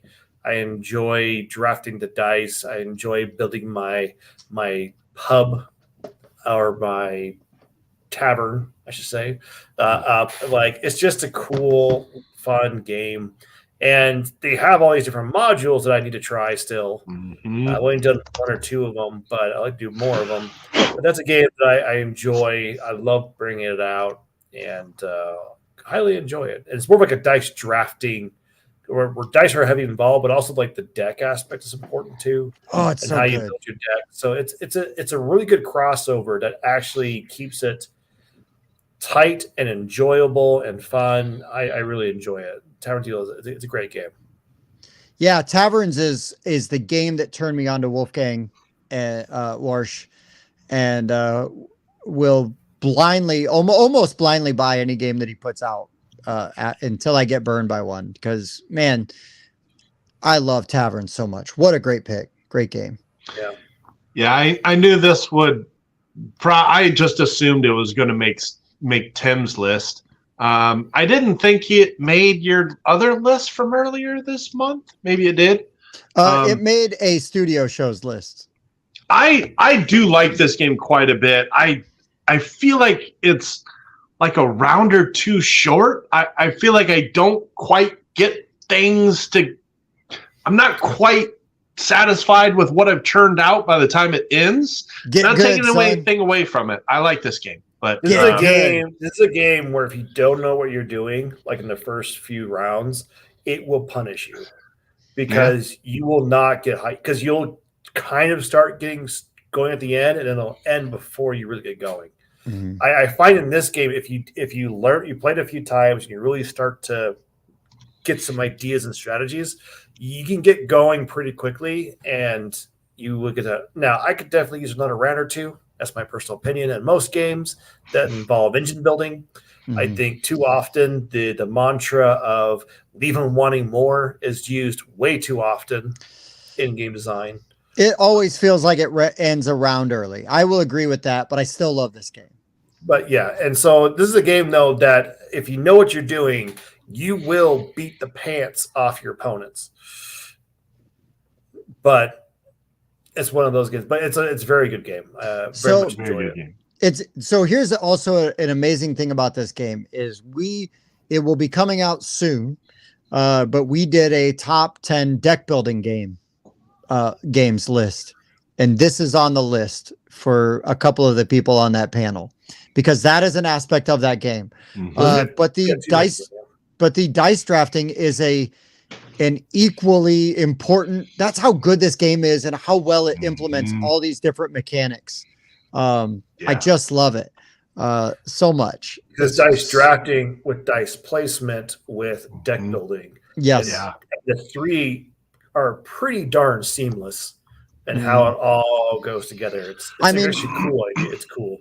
It's such a well-designed game with such a low barrier to entry. That's the other thing is you can teach this game to light gamers and casual gamers pretty easily. And the modular board aspect, that tactile aspect of like physically upgrading your tavern, flipping over your pieces, and now they're better parts is so satisfying, and so interesting and unique. I can't rave enough about this game, Sam. It's your pick. It could have been mine, but I always talk about this damn game. I love it. So I'm glad you brought it up. It's actually one of the inspirations for Forges of Ravenshire when we included upgrades. We wanted to be able to do things, but instead of doing a single board, we went dual layer so that things would slot in. So that's what I wish taverns had was a dual layered board. Instead of having these pieces like puzzling kind of put together, I wish it was like dual layered, where you could actually slot the pieces and do stuff. I wish that was more, but that costs more money. That's probably why they didn't do that. Sure. And also though, right? Like, I think what they did at the time that game came out, it was pretty inventive, and ingenuitive and new to what they do. And the cool thing though, right, is being, for you as somebody who's like, oh damn, Chris Train. Chris is, let me just say, Chris is clearly looking for trouble. That's all I'm going to say. He's clearly looking for trouble. He's asking for it, Tim. He is. You made that mistake last time. I did, but he's still looking for trouble. He's in here making trouble. All right. No, he's asking for trouble. Chris is the designer of asking for troubles. But yeah, maybe he just accidentally said that, but yeah, totally way to swing in there. No, but the cool thing is, right, is as a designer for you is you get to take all of these things that you love in games and go, can I make that work and make them work together? And it doesn't always work. There's plenty of games that I've played where it's like, I should like this game because I like this mechanic, I like this mechanic, and I like this mechanic. But the way that this was all put together didn't work for me. There's a number of games that way that I like. For example, it's a beautiful game, but Shogun no Katana is a game that I should like because it hits historical to a certain extent, Japanese feudalism. It's got a variety of worker placement aspects. It's got puzzling. It's got blacksmithing. It's like it hits all my top 10s, like games that I look for. And to me, the game just does not gel. And that's tough, man. That is tough, So, but it is what it is. It's really nice when you can get a game with a bunch of different mechanics, and you're like, "Holy crap, this game has everything."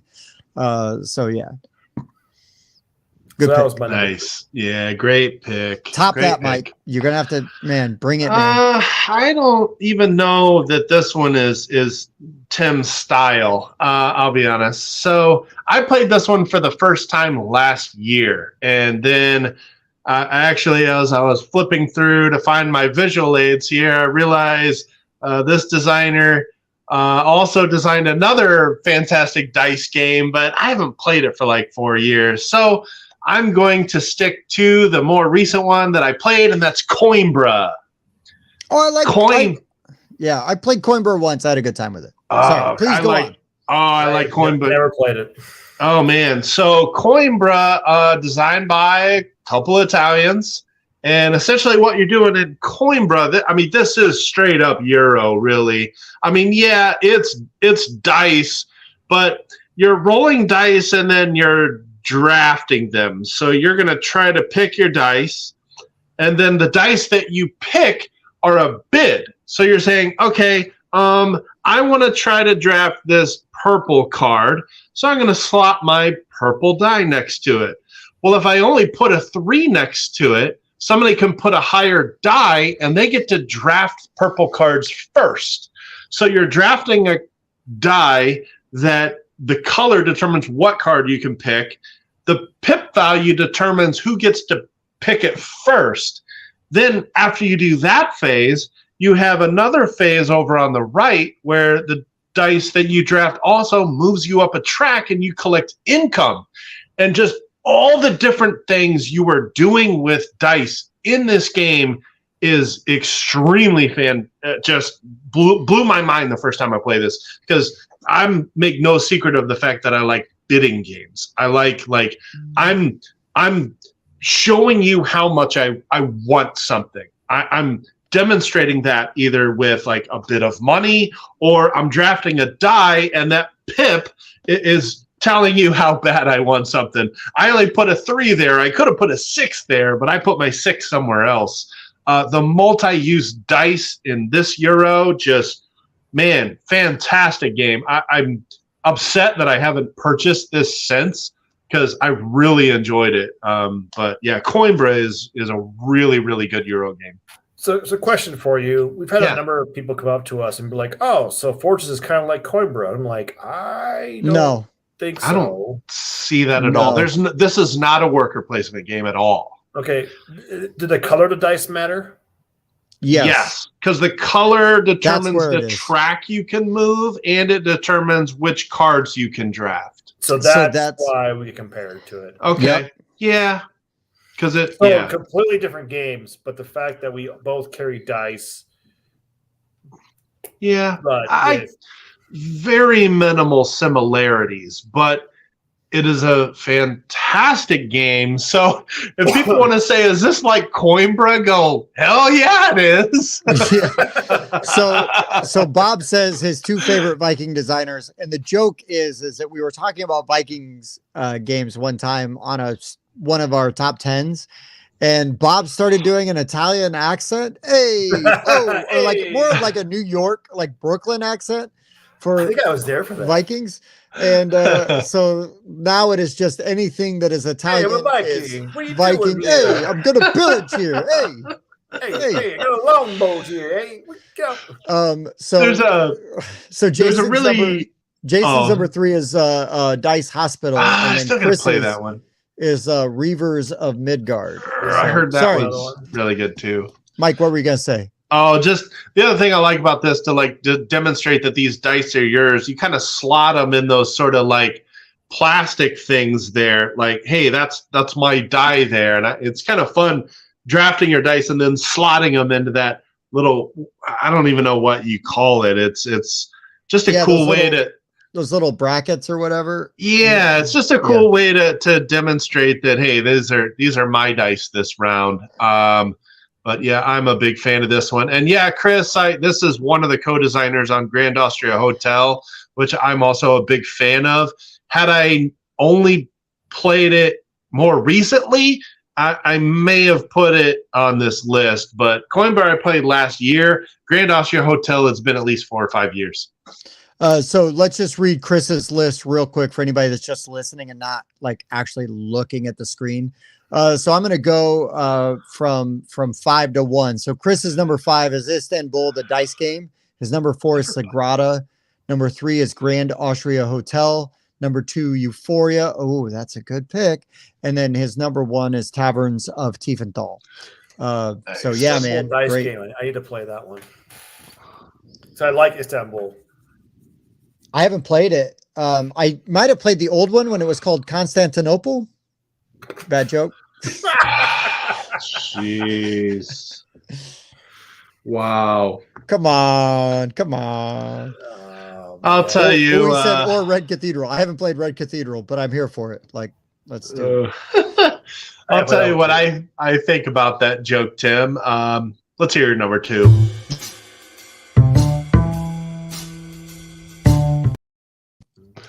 All right, so my number 2, I'm going back to the very lighter side of the gaming of games here. It's not near as complex as Coimbra or anything, but this is a game that I've logged a lot of time on, both on the Sovereignty app and in real life. It's a really nice game to play and easy to teach.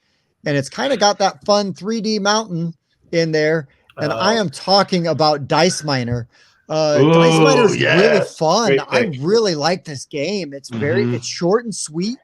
You get the way that you have to pick your die are like thematic because you have to have at least 2 sides showing because it's basically like you're mining through the mountain, right? And then and the way the die faces and the set collection, and you can carry things over so your sets get better, by the 3rd round. It's really good. Tons of fun. I just absolutely love Dice Miner.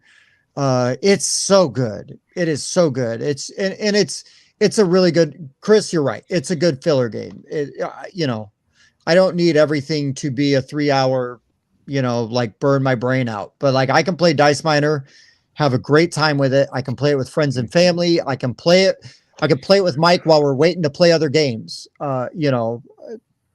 Dice Miner is a great game. And I've gotten a lot of satisfaction out of it. I absolutely love it. That's my number 2. Dice Miner. That's a good one. I was this is a great pick. It's an honorable mention for me. Tim taught me this game the first time we ever played games. I think it's awesome. I wish the box wasn't as big as it is. It's a little over. It's a decent sized box, but it's a full, I mean, it's like narrower. A little narrow, but it's like your standard square box. It's like this size, I thought. What? I gotta find my Dice Miner. No, it's like the full size, like it is an unreasonably large box for the game. It is. And I only say that because I like fillers that are portable, because I like taking games on road trips and camping all the time. And I'll buy Dice Miner because I enjoy it a lot, but it needs to be more portable. I think Dice Miner is the same size as Splendor. Yeah, I think that's right. And Splendor is also an egregious misuse of box size. So. Listen, dude, they gotta have that nice insert that holds all the chips. Calm down. No, that's Splendor Dual. That insert's fantastic, and the box size is appropriate. Splendor, that insert. Splendor is it is not a. It's a lot of air. Yeah, a lot of air on Splendor. Yeah, but no, Dice Miner, Carcassonne size. Yeah, is the size. It's kind of like it's taller than it's wider. Yes, and it's actually got a decent thickness to it too. It's got to hold that mountain. You got to have that mountain that stands up. It's got to hold a whole mountain, man. That's why got to hold a whole mountain. Mike, you're lucky that box isn't bigger. You should be thankful that box is the size. You carry an entire mountain in that box. You ungrateful bastard. I feel like you guys are making mountains out of molehills right now. Oh boy. Hey, that's not a dice game. It's not.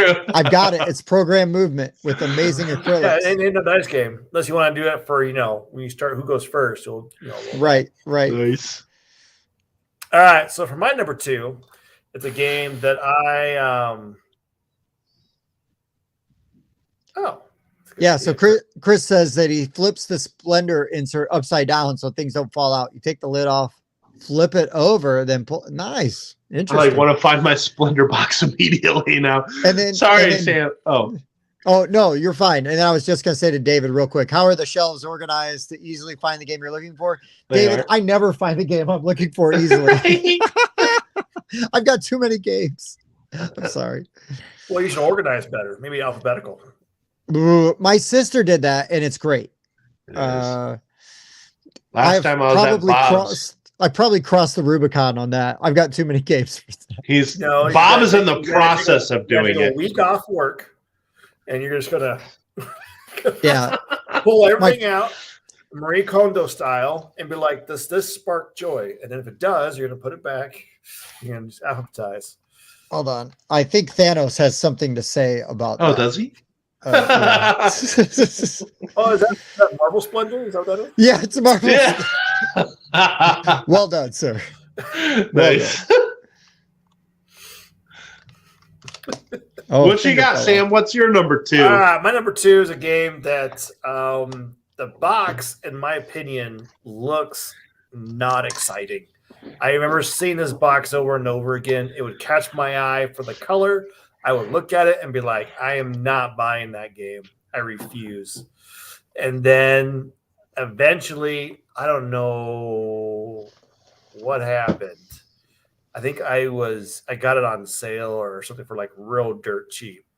And so I'm like, whatever, would try it. I played it, and it is a fantastic game because it's the first time I ever started building my own dice. And that is Dice Forge. Oh, such a good game. But the thing about that game, though, is if you look at the outside, I'm like, I am not interested in this game. Mm-hmm. Like, it just did not know. And then I played it. I liked the theme of it. I liked the way it plays the stuff. I like the way it rolls. I like another one that can use dual layer boards, but I see why they went single layer for price.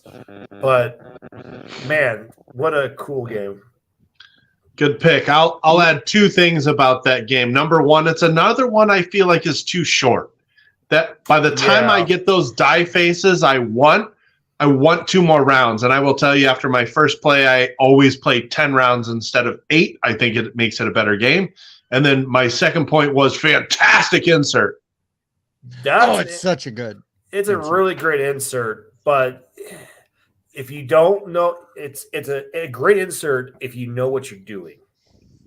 Yeah, fair. It does help. Because if you get, because I've had people pick up the box for me, trying to help me out. Oh, it's a nightmare. Things are all in the wrong spots. It's all in these nooks and crannies everywhere, and things aren't where they're supposed to be. And you're just like, "Oh, grab this thing." Or, dig through the box. It is because it's great how it's set up and how it's supposed to work. You just pull it out, you play the game, you're good to go. But Andrew says he plays 10 rounds twice. That's a lot. But man, those dice would be totally roided out by that point. You better have perfect dice if you played that long. No kidding. No, I love Dice Throne. That was the first time I played this game. I was like, this game's got to be like $100. Like Forge. with Forge's Dice Forge. I was like, this game's got to be this game's got to be like $100 with the way that you can customize the die and everything. And it is cheaper than what was it? Rattlebones. Rattlebones. Yeah. And it was I was surprised at how affordable that game was, and I was like, I bought it instantly after playing it, and I saw that it was so affordable for the content you get, the ease of teach, and everything. And then you can customize it because there's the different cards you can lay out, in the different areas. Such a great game. Yeah, the dice are super cool. I love rolling those dice. Yeah, they did a good job. There's another game that just came out recently that's similar. It's Kapow by Wise Wizard Games. Been curious about that one. Spencer's got a copy of it. I think we're going to be giving away a copy of that at Origins. Sam, you should enter a way to win that. And we'll be giving away a copy at Origins. I like my box of Dirty Deeds because it's always done dirt cheap. David, my son and I listen to a lot of AC/DC together. He would love. He wouldn't get that reference, but if he did, he'd love it.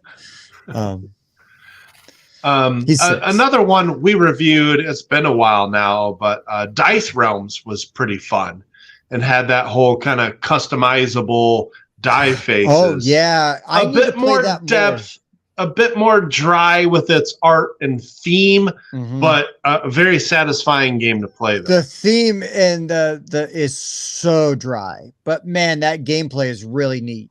It's a really good game. Don't sleep on Dice Realms. Really good. Really complicated, but not hard to learn, but there's just a lot there. And with the scenarios and the setup and sorting that game, punching and sorting that game was a nightmare. Tell you that was a nightmare. That took hours.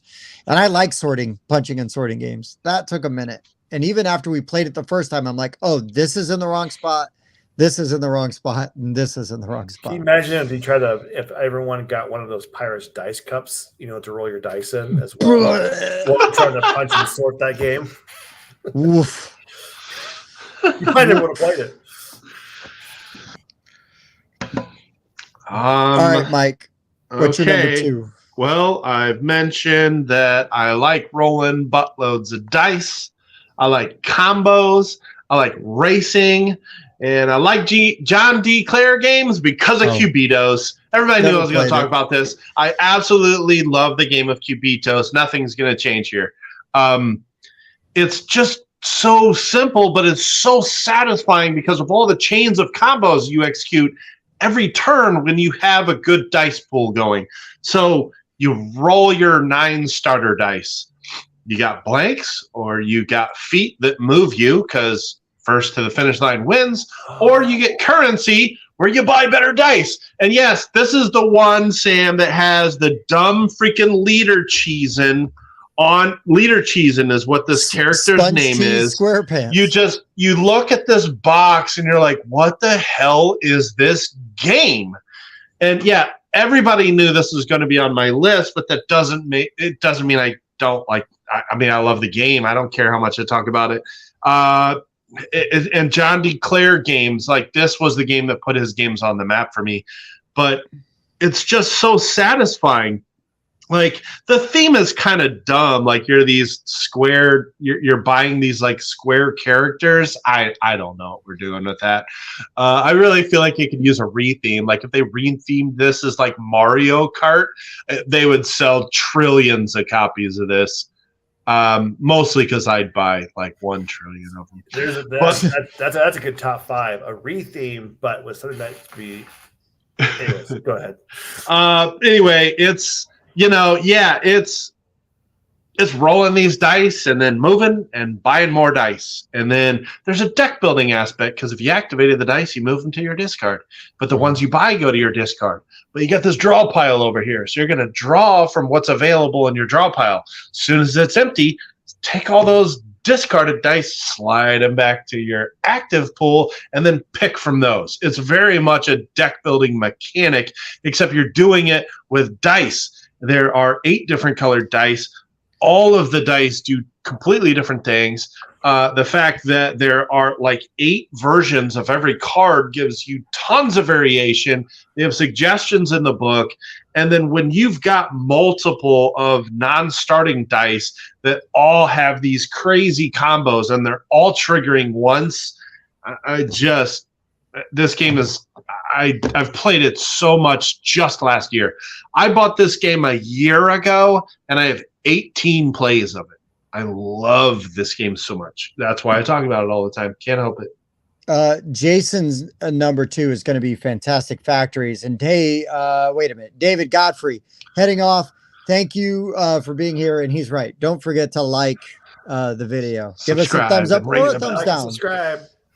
Do all those things. David, hey, thanks, man, for being here. I hope you pop back on later at a later date to check out what our number 1s are. Because I know you're dying to know what they are. And can't afford the IP, or the IP would logically change the gameplay. David, you're not wrong. David Brown. And Chris, this has been like high up on my wish list for quite a while, and I've almost bought it several times. Another game from the one of the Italians, Ticini game, and I've never bought it. I still haven't played it. I think I'd like it a lot. So means you didn't do the Kickstarter? No. The Teo I'm like, so my thing like is, okay, if there's an existing version out there that I can acquire for like $40, I'd rather go play that version because it's out there. I can play it now. And then if I like it, I can go track all the other stuff down first. But that's my way of absorbing buying games. I want to experience the base game. And then if I like it, then I'll go get all the other stuff. I really like it. I even try an expansion first to see how the expansion works. Okay. Then if I like it, then I'm like, okay, I'm all in. Now, Sam, I want to. That being said, I want to tell you something. This is a quick aside, but you were in this very basement around 3 months ago when you showed us Forges of Ravenshire before a way bigger channel, I might add. You showed us that before a much bigger channel, and you talked up an expansion for a game that I didn't even think needed one, and I went out and freaking bought this guy. Oh yeah, the Pharaoh expansion. Yes. Tim and I, this is a 10 game for 3 of us in the group. Me and Tim have this like in our top 5. And so with when the you're like, expansion or without the expansion, Without ever having played Pharaoh. never played an expansion. oh, okay. That game should never be played unless it has Pharaoh in it. And I heard you say that, and I'm like, what? That game's a perfect 10 to me. You're telling me there's a mandatory expansion for a game in my top 5? But so I have, as you can see, it fixes some of the few problems Ankh has, in my opinion. Because there'll be times where you get locked out of monuments building and stuff like that. You get locked out of certain actions because the way it goes around, you're like, well, I'm not getting that special action. And so like you never get a chance to do those things. Pharaoh fixes that issue by having the pharaohs be a whole other way to get other benefits and monument and do stuff like that. Oh my gosh, you're Which taking one of allows my you- favorite games and making it better and more. Yes, yes. Pharaoh makes that game for me do what it's supposed to do. Because before that, when I played it without the Pharaoh, I was like, Rising Sun, meh, like whatever. It's in that same whatever for me. So maybe it's a little better. But once I had the Pharaoh, I'm like, okay, this game it fixes all the problems I have with it. This is what Ankh's great. I love Ankh. We've already committed to the next time we play Ankh, it will have that expansion. I bought it less than a month after you talked it up. It did not take me long, dude. I've got it because I was all in on the Kickstarter. I just haven't broken it out. But so what we're doing for Origins and other than playing Ankh? It sounds like we're playing Ankh. Oh, yeah. Woo. Trust me. So Ankh, and what are we playing at? What else are we playing? Cthulhu Wars and Dude, do not tease me with Cthulhu Wars. Now. Do not tease me with Cthulhu Wars. I'll bring it. Me either. I'll bring the base game with. I will bring enough to play. I will bring one trunk of Cthulhu Wars if it will get played. I'm not lying. I will. I legit will. That's one of my all-time favorite games. We have 3 vehicles going to Origins, Tim, so I think we can fit one of those. Yeah. Yeah. It is one of my all-time favorite games. Anyway, I just want to make sure Sam knew he affected my buying, and I bought the Pantheon expansion Pharaoh expansion because of your advice. And yeah, we are, Paul, you don't have a choice. I'm sorry, Paul, you made the mistake of becoming friends with us, and now we're going to stalk you like we did Sam until you hang out with us. Origins has got a lot of tables, though, if I remember correctly. So, so Origins is not going to be as busy of a show for us. Right. Because it's more Origins, casual. Right. So, actually, most of my work is going to be the day before because there's a trade day for retailers, and that we're going to be sponsoring and trying to get more involved with retailers for Cult of the Deep and getting pre-order set up for Forges, but also for that's it. Like once that booth and we do the thing, like we don't have a lot of things happening at night after the fact. Yeah, you guys did have, now it's a real side tangent, real fast. You guys did have some retail success with Cult of the Deep, though, right? I feel like you guys got some on some shelves and they were moving out of the We actually sold more to retailers at Origins than we did consumers. Nice.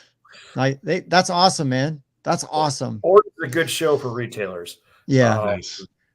But Gen Con is definitely more a consumer show. Yeah, Paul, you are going to regret becoming friends with us. I promise. I think I was blowing up his phone today about when's it going to show up? When's it going to show up? Sam already regrets it, and he's still here. It's one of us, Paul. One of us. Yeah. One of us.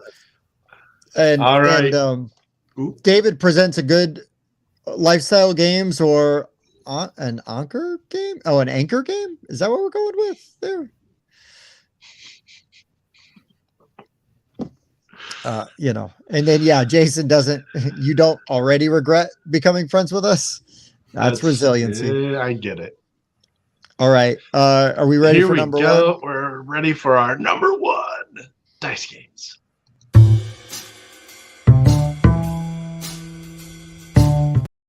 Wait, number 10. Number 10. Did I hit 10? Did I? Number 1. We're going to 10. You're going back Mike, you did. You did. Well, I moved them, so I have the one. Oh, I used to have them 10 all the way down to 1, but we keep doing 5s. So I moved we're not doing 10, we're doing 1s. 10 under the 1, but just so that Tim doesn't feel. All right, sure. Okay, so I had a way of checking. I was kind of hoping that you had actually done the number 1 and Sam had just psyched you out by saying number 10 and freaked you out, got in your brain. He's testing how good I am at bluffing games before we play Cult of the Deep. Right. Yeah, okay, see how it is. He's like, swing and a miss. But legit, you did put number 10. Can't confirm. Okay, so my number 1 game on this list used to be my number 1 favorite game of all time. It's still a very highly rated game for me. It is the first Stonemaier game that I ever played. It blew my mind. I love the tongue-in-cheek theme, and that is Euphoria. I love Build a Better Dystopia. I love the jokes in the game. It's secretly a crunchy game, but it's not that hard to teach people. I learned it at Geekway. It's really funny because my sister was teaching me that game at Geekway. And for those of you that don't know, that's a convention in St. Louis. And this guy walks by who I had no idea. He stops and goes, "Oh, Euphoria, that's an awesome game." And then he walks away. And Julia, my sister, starts laughing and goes, "That was Jamie Stegmaier." Nice. The designer of the game. Anyways, I love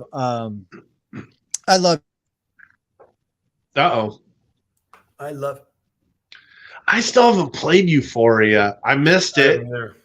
And then now it's an older game, and you know how it goes. Older games are harder to get to the table because it's always what's new. Games. I love Gentle Swings, buffering. I love all of these things. No, I love Euphoria. It was one of the first games I played that did that with with dice. They make your die your workers. The pips matter because the smarter your worker, maybe the better action you get, but there's a chance you're going to lose that because that worker got smart, saw what the dystopia was and leaves, which I thought was hilarious. I just really like that mechanic, right? Like they get smart and they take off to maybe start their own dystopia. But just all the different aspects of the board and I don't know. I've had a really great time with that game. I haven't played it in years, but I still absolutely love that game. And for what it did with the way that you use your dice in that game, it was one of the first ones that came to mind when we're talking about dice games, and for what it does. So Euphoria is my number 1. Really good. Dystopian swing sets all come with a strange man to push you. You're welcome. There should be a pair of gloves in every game.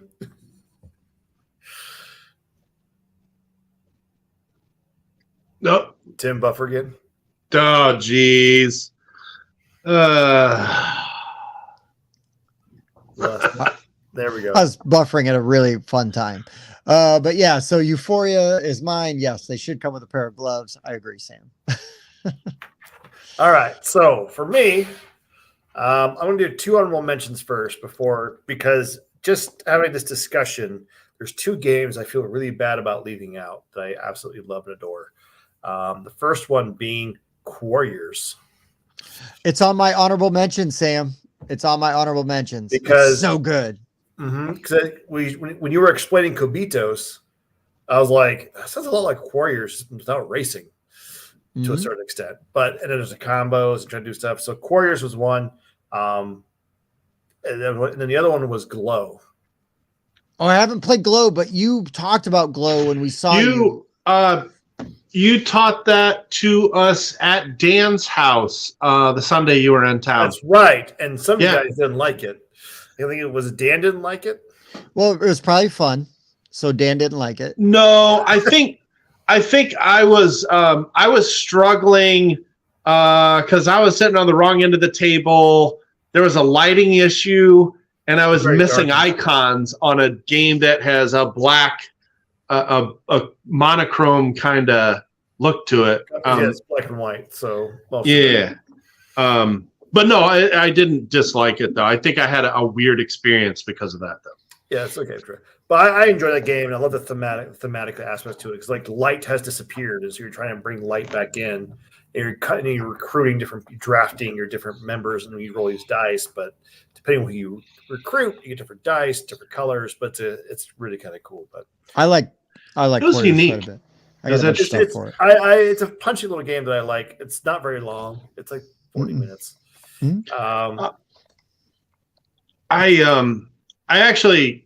I don't like the comparison, but I just want to say every time I bring up Cubitos, usually Dan is somewhere there to go, oh yeah, that's like Warriors. Apparently they have like Right. the exact same mechanic. And like I find the comparison funny because it's an older game that doesn't get talked about much anymore. But every time I mention Cubitos, Dan will say it's like Warriors. Every time. Every It's single like time. Without fail. reflex. And Well, I because- talked about Cubitos a lot. Well, Warriors That's is true. an older game. It's an Eric Lang game. Mhm. Back in the old days. So, yeah. I am familiar with it. I just never got to play it. But yeah, Is that the revamp version? what's he got there? The Warriors I have is in the Quarterfax box. I don't know that version. It's an expansion. Okay. There's too many dice in some ways, which is heresy to say, but I mean, those are all die. Hey, I like it. Oh, because my greater than goodness. Warriors. Yeah, Warriors is a good one for my friends because they like combat. So Mhm. they refuse to play games that don't have combat. I must kill you. And So weren't some of these mechanics essentially turned into Dice Masters, right? Yes. Similar. yeah, exactly. That's a whole process there. Yeah. Anyways, my number one for this list is a game that if you talk to me, I always talk about it. And it's Kingsburg. Oh, I never. wow. Wait, Kingsburg was that re-implemented as Kingsport Festival? It was. Okay, own Kingsport Festival, but have never played. I find Kingsport Festival really hard to play, Okay, personally.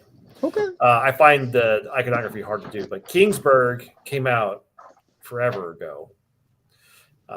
Apparently now, like we're coming up on the 16 years ago.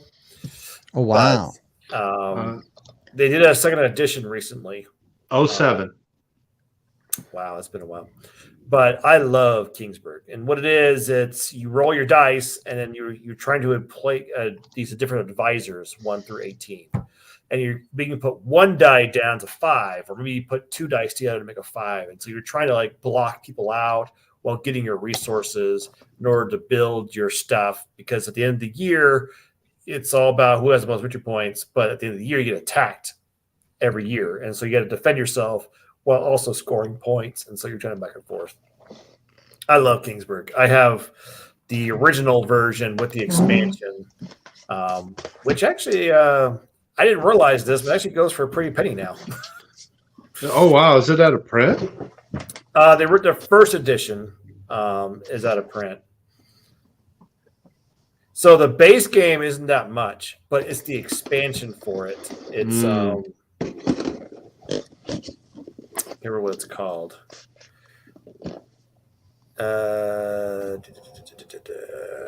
To Forge a Realm. That's the one. Nice. So I played Kingsburg a couple times way back when I first got into the hobby. It kind of felt a little samey, like I'd be sort of doing the same stuff each time. But I have heard for years that the expansion helps this game tremendously. So yeah, so what happens is in the expansion is they actually make the base block two rows bigger, so there's more options. They make combat more worth it, so there's more variance in the game, and they also add and with the expansion you actually have a replacement for each row. You randomly get 2 of them, and you can choose to use those and place them over your mat, so you have brand new rows to work with. So that breaks it up. Plus the advisor, you also get an advisor, which also can give you different bonuses and things or strategy, as well as there's even scenarios, and there's even the new thing from the second edition, which there's a small module pack you can get for the first edition if you already have that one, is actually every season you'll actually replace one of the advisors. It'll randomly place a token on top of them, and you'll actually replace the advisor with a new kind of advisor. So during the game, things will start to disappear and change. So the expansion provides a lot of replayability for the game. On the base game, you are exactly right. It is a little samey. I enjoy the flow of it, but once you have the expansion, there's no going back. You can't go back to base game. It just feels lame compared to when you have the expansion stuff. But I love Kingsburg. We played the crap out of this game. I love it. It's been like 10 years since I've touched this one. I would definitely play it again. My wife is the local champion. She beat me 7 times in a row. Oh, dang. She whoops my butt. The sounds like I win occasionally, but she will whoop me. Like, that game is like her domain. Nice. Well done. Good pick. Haven't played it. I have heard of King. I have almost played Kingsport Festival, but so what I'm going to do then is I'll bring Kingsburg to Origins with the expansion. Ooh, there you go. Nice. Okay, but I'm not playing with your wife. Just saying. I'm gonna hype her up. Like, all right, that's like having Bob bring Foundations of Rome, and you've never played it, and be like, Bob, play this with Sam. He will grind you into the dust with just saying. The steel mechanic on you. Okay, my number one favorite dice game. This was my number one game for the longest time, for many years. Yes, it is a Feld game because I love me some Feld games. I got a whole cube of them right over my shoulder. Which one is it? Great pick, Jason. It is Castles of Burgundy. I love Castles of Burgundy. If I was more familiar with this game and knew that I had dice in it, I'd be like, oh, this would be Mike's number one, because Castles of Burgundy is Mike's number one everything. But I've never played it. Tim Bora Bora has a bunch of dice too. So, cool. And I think they're both amazing. Go to, because it's fun to say Bora Bora. Because then when you talk about it, I'm like, it's boring. I know, and it's funny because there's like several guys in our group that haven't played this. It's so good, Chris. I've played this game hundreds of times online, and it was one of the first games. Like, my gateway games were like, the first one was Lords of Waterdeep. Like, that was the game where I was like, oh, modern games do this. Bought it. Taught a bunch of people. One of the first 5 games I bought, for whatever reason, was Castles of Burgundy. And I think it was at the time I was watching a lot of Rado. And Rado loves his Feld games. And he talked up Castles of Burgundy so much. And I'm like, okay. And I love it. I've always loved it. And it's just this super interesting puzzle, and no game plays exactly the same. Variable setup helps this game so much. It keeps every game fresh. That puzzle of, okay, I've got my castle down, and now, I mean, everybody knows it, but I just, this is the puzzle that makes the game so interesting to me, is after you've actually got tiles that you've gotten with your dice, you have to roll the right number and own the tile and place it on the right number. And it has to be parallel. And so this puzzle that is your playing board is ever evolving. You may need a 1 if you got a yellow tile. If you place a yellow tile, now you need a 5 to place a yellow tile. and it just constantly changes. It's always evolving. It's this super interesting puzzle, and it feels slightly different every time I play it. I love Castles of Burgundy so much. So what do the workers do? So the workers were your if you have a crappy roll and you can't take a tile or place a tile, you can take workers and then they adjust the pips. So one worker is up or down 1 on your pip value. Yep, mitigation. The other thing you could do on a turn is you could get silver. You could take, if I had like say a 1, I could sell this little 1 tile down here. I get those silverlings, and now I'm able to, instead of just pulling from these depots based on the pip value I have, now I can use my silverling to buy from this little black market in the middle. And so that's just, I love Castle of Burgundy, and I'm super excited about this deluxe edition. I played the deluxe edition with some people. It is fantastic. Some people in Ohio. Yep. I watched their unboxing video, and it was one of my favorite videos of theirs because the main host of the show didn't say a word. It was her talking the whole time, and I loved it. He showed restraint. I thought it was a fantastic video. I love that one. Their unboxing of the deluxe for Castles of Burgundy was great, and I cannot wait to play this new version. Yeah, the best part about that is the tiles for Castles of Burgundy on one side has like the picture and stuff and the number, but if you flip the tile over, it actually has the rules in the back of the tile. Oh. Yeah, That's the biggest issue with old Castles of Burgundy. Like, oh, number 46, let me go to the rule book. Number 46, Yeah. number 46. Okay, yeah, that blah blah blah. And so then you're trying to do the rules. But like, so on the back of all the tiles, they actually have the rules on stuff now, which is super nice. So Wicked Realms did a good job on that one. That's cool. I actually didn't realize that. Now, I didn't go all crazy for like all the miniature buildings. It just seems too excessive to me. Well, I'm going to take this building and just set it on my player board. It's never going to move. It's just going to set on my player board. But it'll look like Foundations of Rome. You'll have like this city. I know, and I love Foundations of Rome too. But I've always said if there is a cardboard version, if Castles of Burgundy is actually one of your favorite games, then you should go all in. If not, I'm disappointed in you. Mike, you're a coward. Mike, I know. I'm also like, you know how many games I could buy just for the cost of the terrain expansion? But it's the number one game. Like, it deserves a special place. You're making very valid points, sir. Do you really love it, or do you kind of like? Yeah, it's I love it. I do Mike, love it. Mike, quit half-assing your love of Castles of Burgundy. You know what though? What's funny is it was my number one game for years, and then like newer games have kind of surpassed it. But also the last time I played it, the dice roll screwed me so bad. I had one of my worst scores ever, and I'm like, how much do I really love this game?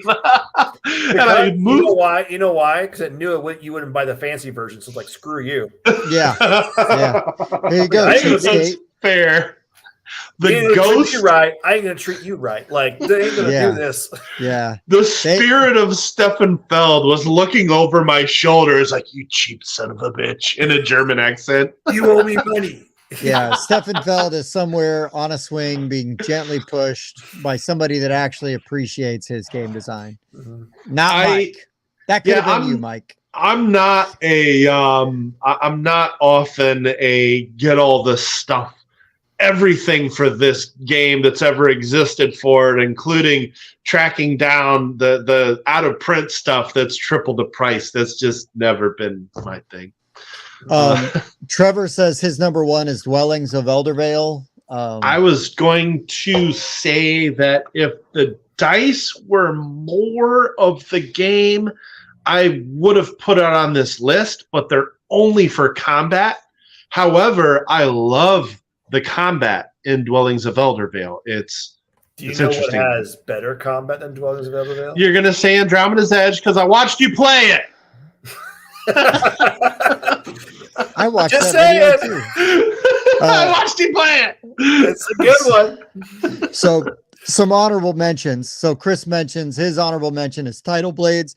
I didn't love Tidal Blades. I thought it was like a lot of Skybound games. Really Good cool. design and it's beautiful, but it's almost overproduced. And I say that as somebody who does go for the fancy bits. Well, it's by Druid City. Druid City Games. Druid City, Druid City and Skybound. Yeah, they make beautiful games. Wonderland's I War. think they're separate now. I think they. Yeah, they were together for a minute. Yeah, and then anyways, they make beautiful games. But I found that game to be too tight for what it is for me to enjoy it. Like it feels like a lighter game that's too tight. But it's beautiful looking. But some of my honorable mentions real fast. So King of Tokyo, you got to go to Dark Edition, but any of them, I play them with my kids and my family. Absolutely love it. Bang the Dice game is a total honorable mention. Yeah, that's a good one. That's so clever was an honorable mention of mine. Quarriors was an honorable mention of mine. Role Player. I love that game. I love that game. It's so fantastic. much. I just had it as my #1 fantasy game. So, but I talk about it all the time, so I left it off my list. I really like Thanos Rising. That's the Marvel, iteration of that. Death Eaters Rising. Was the Harry Potter version. There's the Fire Nation Rising, which is okay, those ones. Yes. My sister, thanks to my sister and my niece, I was able to get a copy of Star Wars Rising. Haven't played it yet. Dark Side Rising, with the Vader in the middle. Can't wait to play that because I love Star Wars. But I do enjoy those games. Elder Sign, I love that game. Oh gosh, dang, that's a good one too. Really good, really difficult. I also really like, now I'm blanking on it, but it's right over here somewhere. Oh, Ghost Stories. Holy crap, the hardest co-op I've ever played my whole life. Ghost Stories is kind of a dice game because you're relying on those die rolls, as you're going. Yeah, and you're gonna get screwed by them too. Yes. I've heard Ghost Stories is like, it's so hard. Talk difficult. Like yes, Ghost Stories are hard. It's you just be ready to lose, and maybe lose really hard. And no joke, if this game was out, it would be on my list, and that's Forges of Ravenshire. If that game was out, if other people had access to it, Forges of Ravenshire would be somewhere on this list because Sam, we played that at Origins, and we're like, you're going to let us play this, right? For the show. You're going to let us review this. And we were obnoxiously hounding you. And then I haven't got the copies yet. Give me a minute. Until Gen Con. And then we didn't stop after Gen Con either. You were incredibly patient with us, but we were legitimately excited about that game. And that would be, it's an honorable mention because it's not out. An important, I made some changes to the game, nothing crazy, but I'm experimenting with some changes to the game.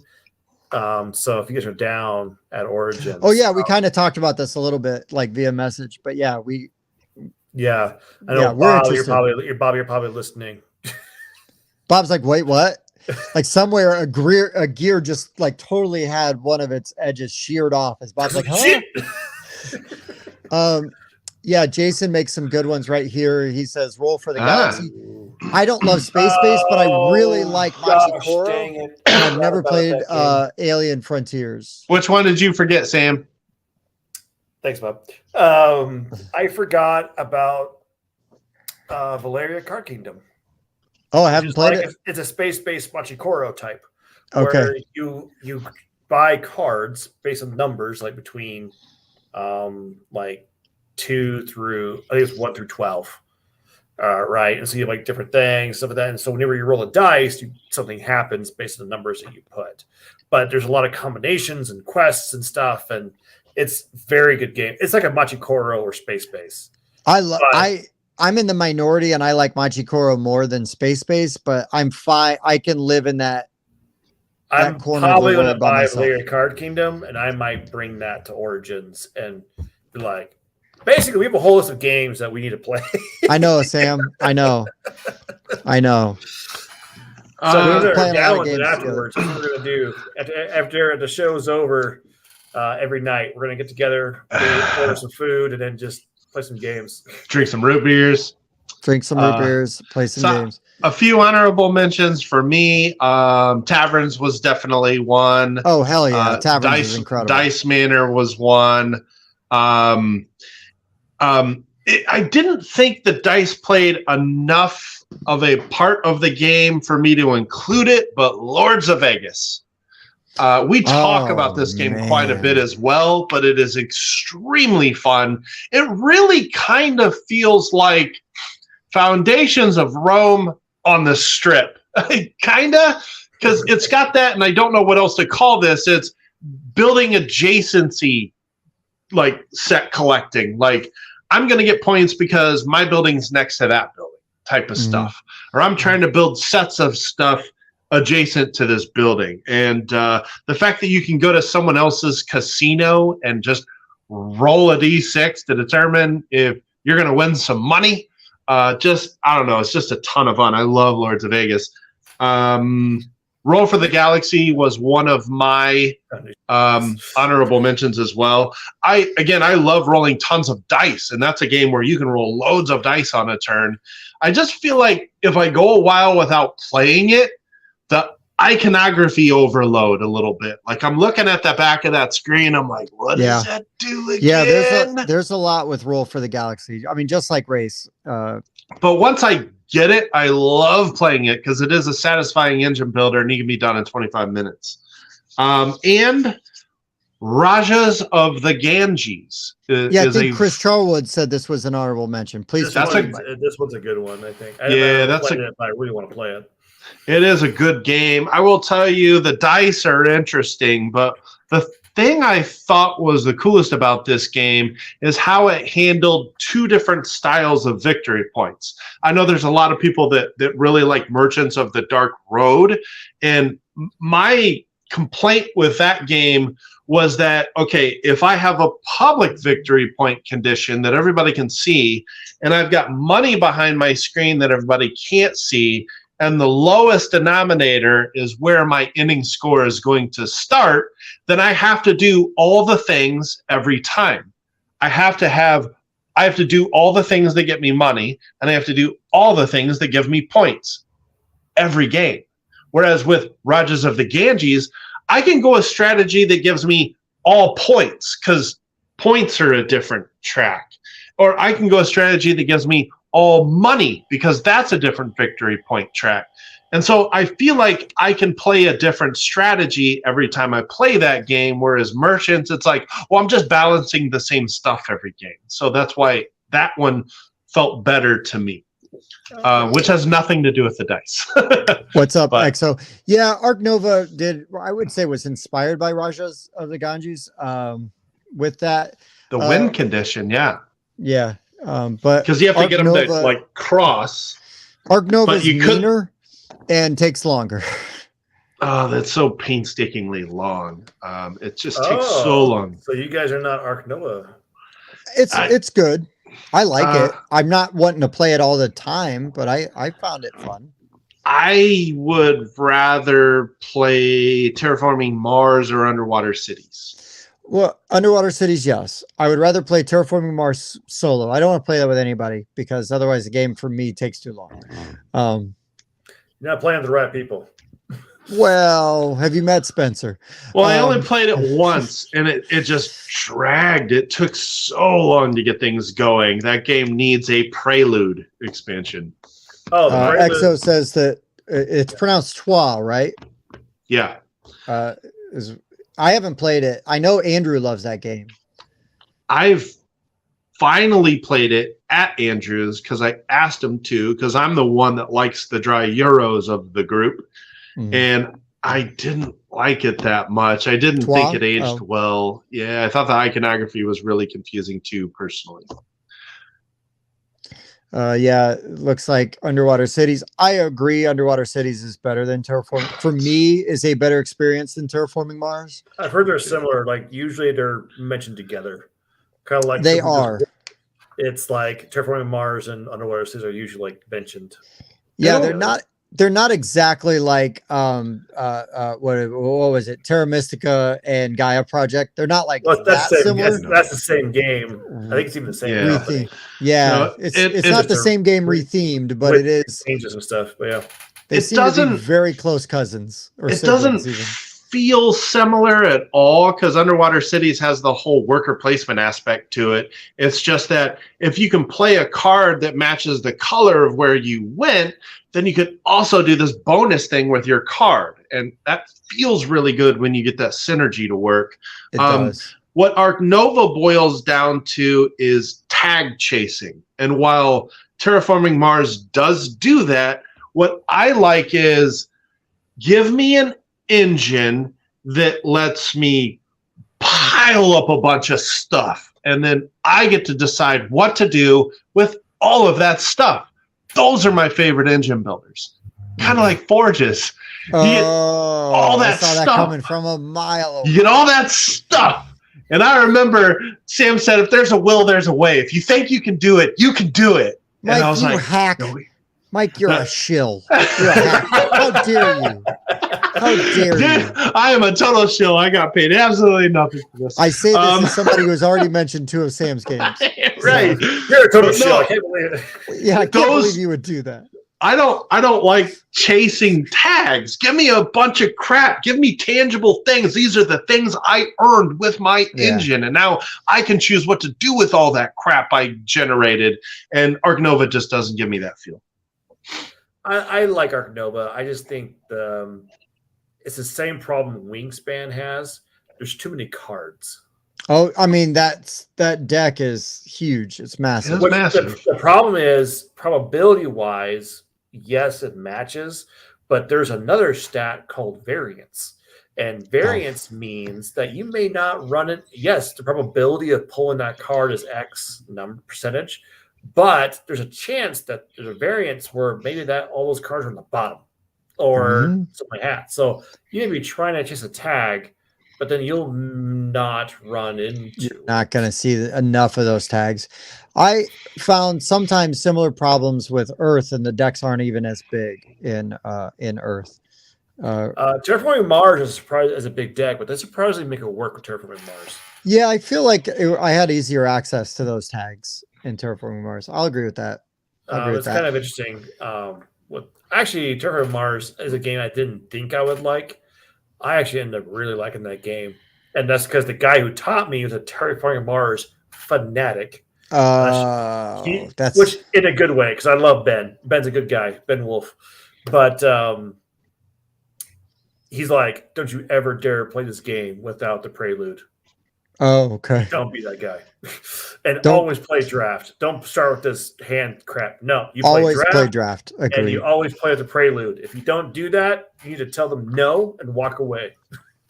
Agreed. Hey, Andrew, have a good night, man. Thank you for being Me here too. and being in the. Yeah, me too. But appreciate you being here every Wednesday, man. He's in Central Time. Sam's fine. Oh, Kat must either be doing taxes or housework. Kat, good to see you. Congratulations. Let's just say this real quick while she's here. And we're talking about people that we know and cherish their friendships that have had successful Kickstarters. Katya's calendar just funded. Did it end today or yesterday? It ended, right? Yeah, she was did yesterday. it in honor of my birthday. We should pull the page up. Mike. Go ahead. Lee. In honor of her amazing Kickstarter campaign, she ended it on my birthday, which I know is intentional for me. Well, she didn't want the spotlight from you, you know. She wanted to end it real with fast. Right. Just to out of add some respect. credibility here. Google. Oh yeah. What? It's What are too you far. doing, Mike? Never mind. Yeah, you ruined it. I did. I totally ruined it. It didn't work. It was covered. Yeah. So yeah, it's if you're not familiar with the Board Game Mosaic calendar that Katya creates, it's super awesome. And also she's just a dynamite person. So you need to support, dynamite people. And it's just a badass thing to be able to hang on your wall. Okay. If you scroll down, you'll see she takes the game pieces and makes them into like. Oh my gosh, it's so cool. Oh yeah, it's so cool. We plug her calendar all the time because we like her a lot. She's super friendly. Yeah. And check this out. I didn't even see the thank you message. I'm a terrible backer. Yeah, you're a terrible friend. Well, she already had my money. What else does she need from me? What else you want from me? Maybe to pay attention to? Chris, to be determined. To be determined. TBD. I haven't tried Aries Edition yet. Actually, Aries Expedition yet. I haven't tried Aries either. We might have to do this list next year when Terraforming Mars Dice game comes out. Oh gosh, I want to play that. Like I'll probably buy it, but I was like, I'm not. I don't know. It could be good if it's Jason, engine building for dice. I know. I'm with you. Like I'm just selective on my Kickstarters. That's all. I almost backed it, but I was like, eh. Jason, you say a true AC/DC fan would say TNT and not Dynamite. But the thing is he says, I'm TNT, I'm Dynamite. So both apply. Unless you're like a Jimmy Walker, Dynamite. Dynamite. Yeah, my son sings that song all the time. And Katya, you know, hey, you deserve it. You deserve all the acclaim and all the good things. I hope all the good things in life happen to you and only you. That's a reverse of the Chappelle Show Haters Club, where they're like, I hate you. I hate you. I hope all the bad things in life happen to you and only you. And it's a hilarious bit. Why from you gotta be Chappelle Show. It's hate. It's just the Haters Club. It's so good. It's a hilarious bit. Look it up after you're done liking and subscribing our video. No, we love Katya. She doesn't know me. I've never met her, but I've followed her for the calendar for a while. So yeah, Kat's awesome. You should, you know, man, Forges would make an amazing calendar. Sorry, I mean it would. The art's awesome. It's fantastic. The problem is we don't use a lot of meeples. You don't have to. She can incorporate all kinds of different bits in there. You've got, you know. So yeah, most games are heavy on dice and coins. That's true. Trust me. Just force them to be creative. I've already talked to Tim about like if we can get her to do our logo, but our logo's like super lame. Quite honestly, we gotta come up with. It's just one meeple and you paint. She's like, done. BGR stairs and people running. I cut off one of his legs. No, we would need we'd need a thing worthy of that effort that she puts into it. But no, super cool. So congratulations, Katya. That's amazing. Never in doubt, right? Mike and I were joking about how many hours you would fund. It was super fast. And we were actually competing on who could be the first backer, and Tim beat me, and I was super disappointed on it. I did. I was number 2, I think. I was 4. I thought I was going to be after Mike. Mike talks so much trash. Mike's like, I'm going to be number 1 backer, blah, blah, blah, blah, blah. And then I get on. I'm like, guy's like, I just saw it. Don't just backed it. Well, I backed it, and I put in the comments, I think I put number 2, damn you, Mike, because I thought for sure Mike beat me to the number 1. And then Mike was number 4, and I'm like, well, I just cussed out some random stranger. You're like, sorry, Mike. I don't know who you are. I mean, if you were in our Discord, you would think I never work. But like, I think literally when it went live, I was like, gosh, dang it, I gotta help somebody. It was funny because we had a competition in our Discord to see who was going to be first for Forges. And it was some guy I know locally who did it, who had nothing to do with the Discord. He's like, first. Nice. And everyone's like, who is this Nate guy? And we're like, oh, that's a buddy of mine. That's awesome. Hey, we got Brandon back. Brandon was on the first stream today. It's really fun. One of my favorite things I say this all the time. One of my favorite things about having this platform is getting to meet all of you guys and meet all these other people and just form these relationships. Cause you know, it's very easy to put like game designers and people in the industry that you respect on a pedestal. And then you meet them and they're like, no, they're just gamers. They want to play games. They want to hang out. Like, you know, yes, we actually do want to play games, and usually not our games. I played it so much. I don't. Let's play Ankh. Let's play something else. It'd be great. Yeah, Mike is rolling back those odometers on those used cars he's selling. Busted. All right, so for David's sake, let's go back for our whole top fives. We'll go in order and just do your whole top five. So I'll start. My number 5 was First and Roll. My number 4 was Carnivalesco. My number 3 was Cultiva Deep, designed by some loser, but I like the game despite the dude. My number 2 was Dice Miner, and my number 1 was Euphoria. Yeah, so that's my 5 through 1. All right, so my 5 is I started with the classic Liar's Dice or Pirate's Dice, was some say. Stinky dice. Perudo. Number 4 was King of Tokyo. Number 3 was Taverns of Tiefenthal. Number 2 was Dice Forge. Yeah. And number 1 was Kingsburg. Yeah, Brandon, I left Dice Forge off my list because I talk about that game all the damn time. So I needed to talk about some other games for a change. So I'll talk about it. Yeah, so Sam did me a favor. My number 5 was Ganshon Clever, or That's Pretty Clever. 4, Steampunk Rally. 3, Coimbra. 2, Cubitos. And 1, Castles of Burgundy. Yeah, great list tonight, guys. And yeah, Mike standing among several cars on blocks. They're in reverse, but they're also ready to just go flying out of a glass window, for no reason.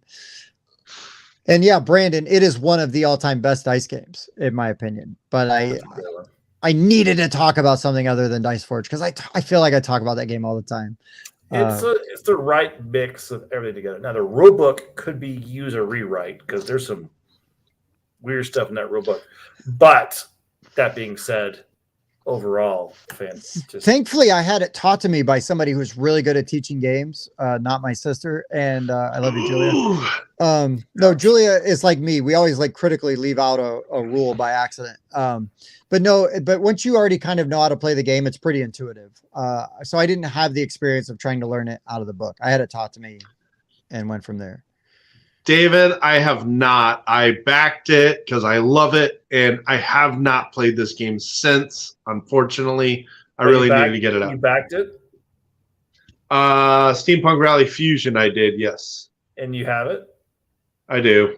You haven't played it though yet. No. Shame. No, the original Steampunk Rally many, many times, over a dozen times, but the new version I have not yet. Because the Fusion is the one I saw, and I'm like, I really want to try this game. So. Oh yeah, it adds more adventures. You should bring that one to Origins. Oh. I'm dead serious. We're gonna go through our Ship of Shame and just play a bunch of games. Love Steampunk Rally. No complaints there. I'll play it. And dirt. Oh, we're playing. Oh, bad news, Sam. We're playing. Have you played Thunder Road Vendetta yet? No. Oh my God. It is chaos. It's my favorite game of the year so far. Ooh, it's so good. It's so good.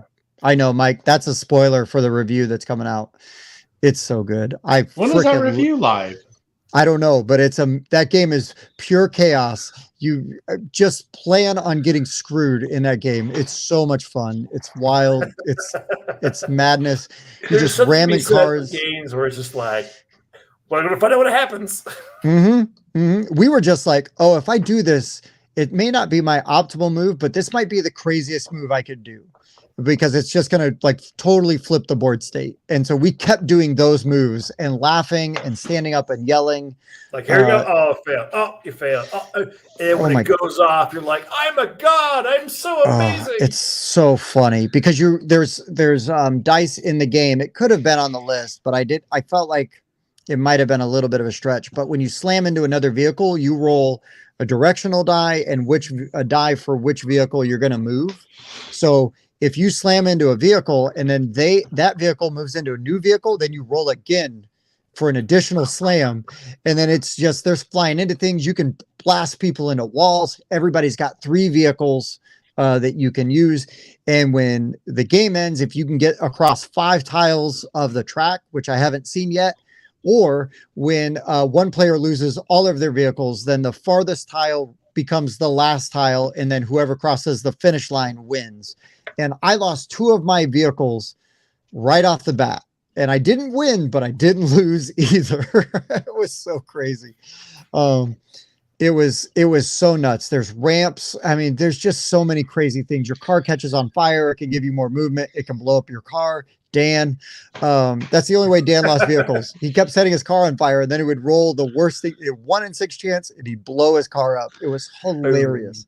It was so much fun. You should have seen the disappointment on my face when sometime last week I realized I wasn't going to be able to join on filming Sunday.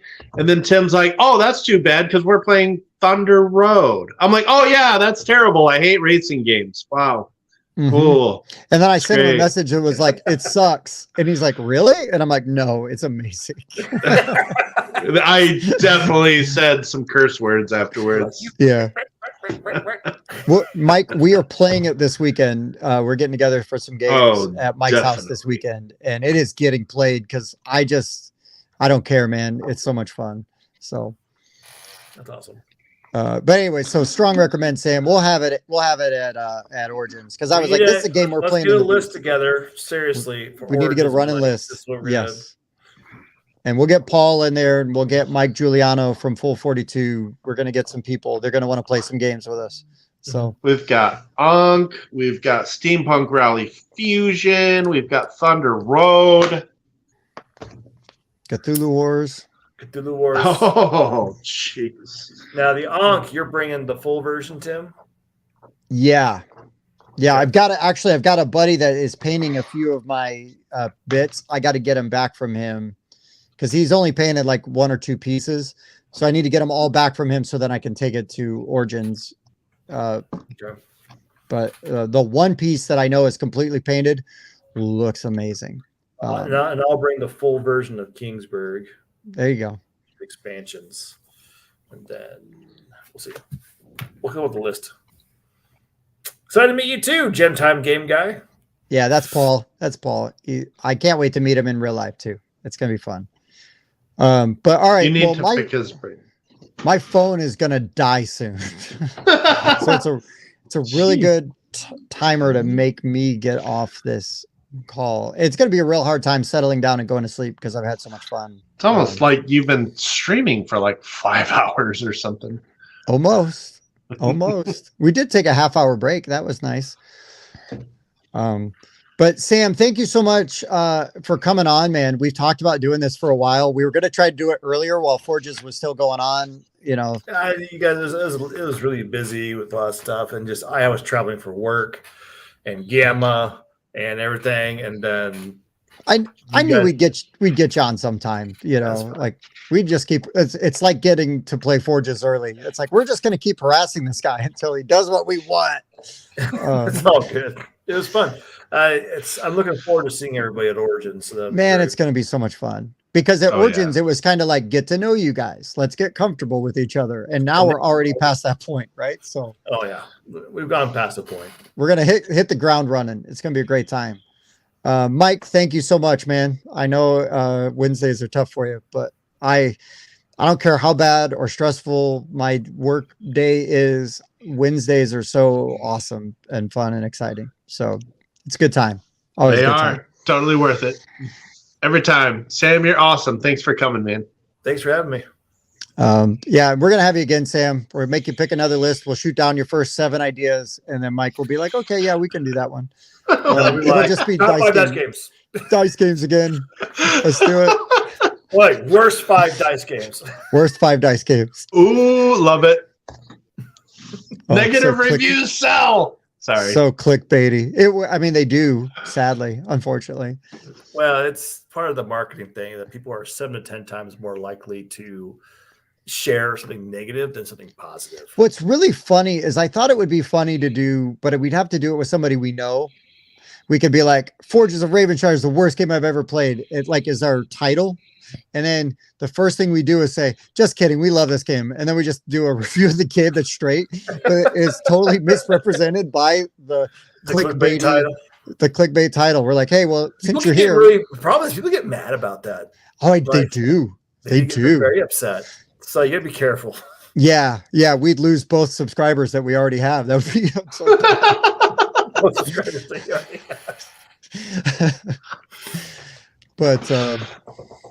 but yeah, man, I'm really looking forward to hanging out. It's gonna be such a good time, and this is like a nice little like sample size of hanging out with you again. So it'll be good.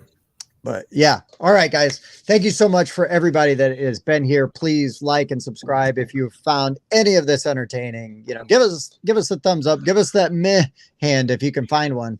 We'll settle for a thumbs down too. I strongly recommend and encourage you guys to go check out Forges of Ravenshire.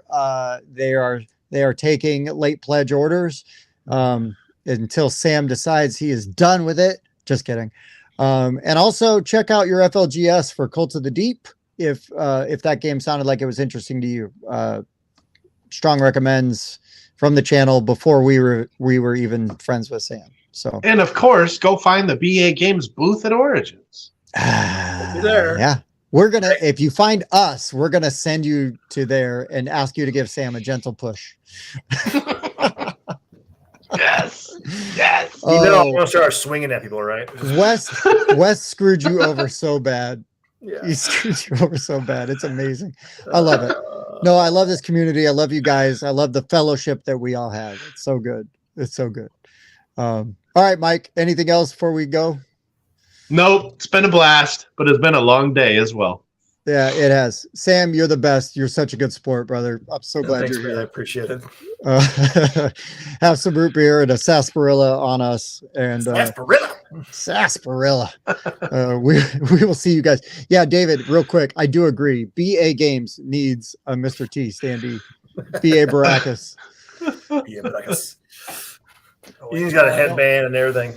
I don't have it over here, but I do have a Mr. T Funko Pop because growing up, Mr. T was my hero. Yes. Best line from Rocky 3. What's your prediction from the match against Rocky Balboa? Pain. It's the best. It's the best. It's a long way to get to that Mr. T quote. One word. It's great. Anyways, guys, for the board game rundown, I've been Tim. That was Mike. I'm Sam. We'll see you next time. Thank you so much for watching. See ya.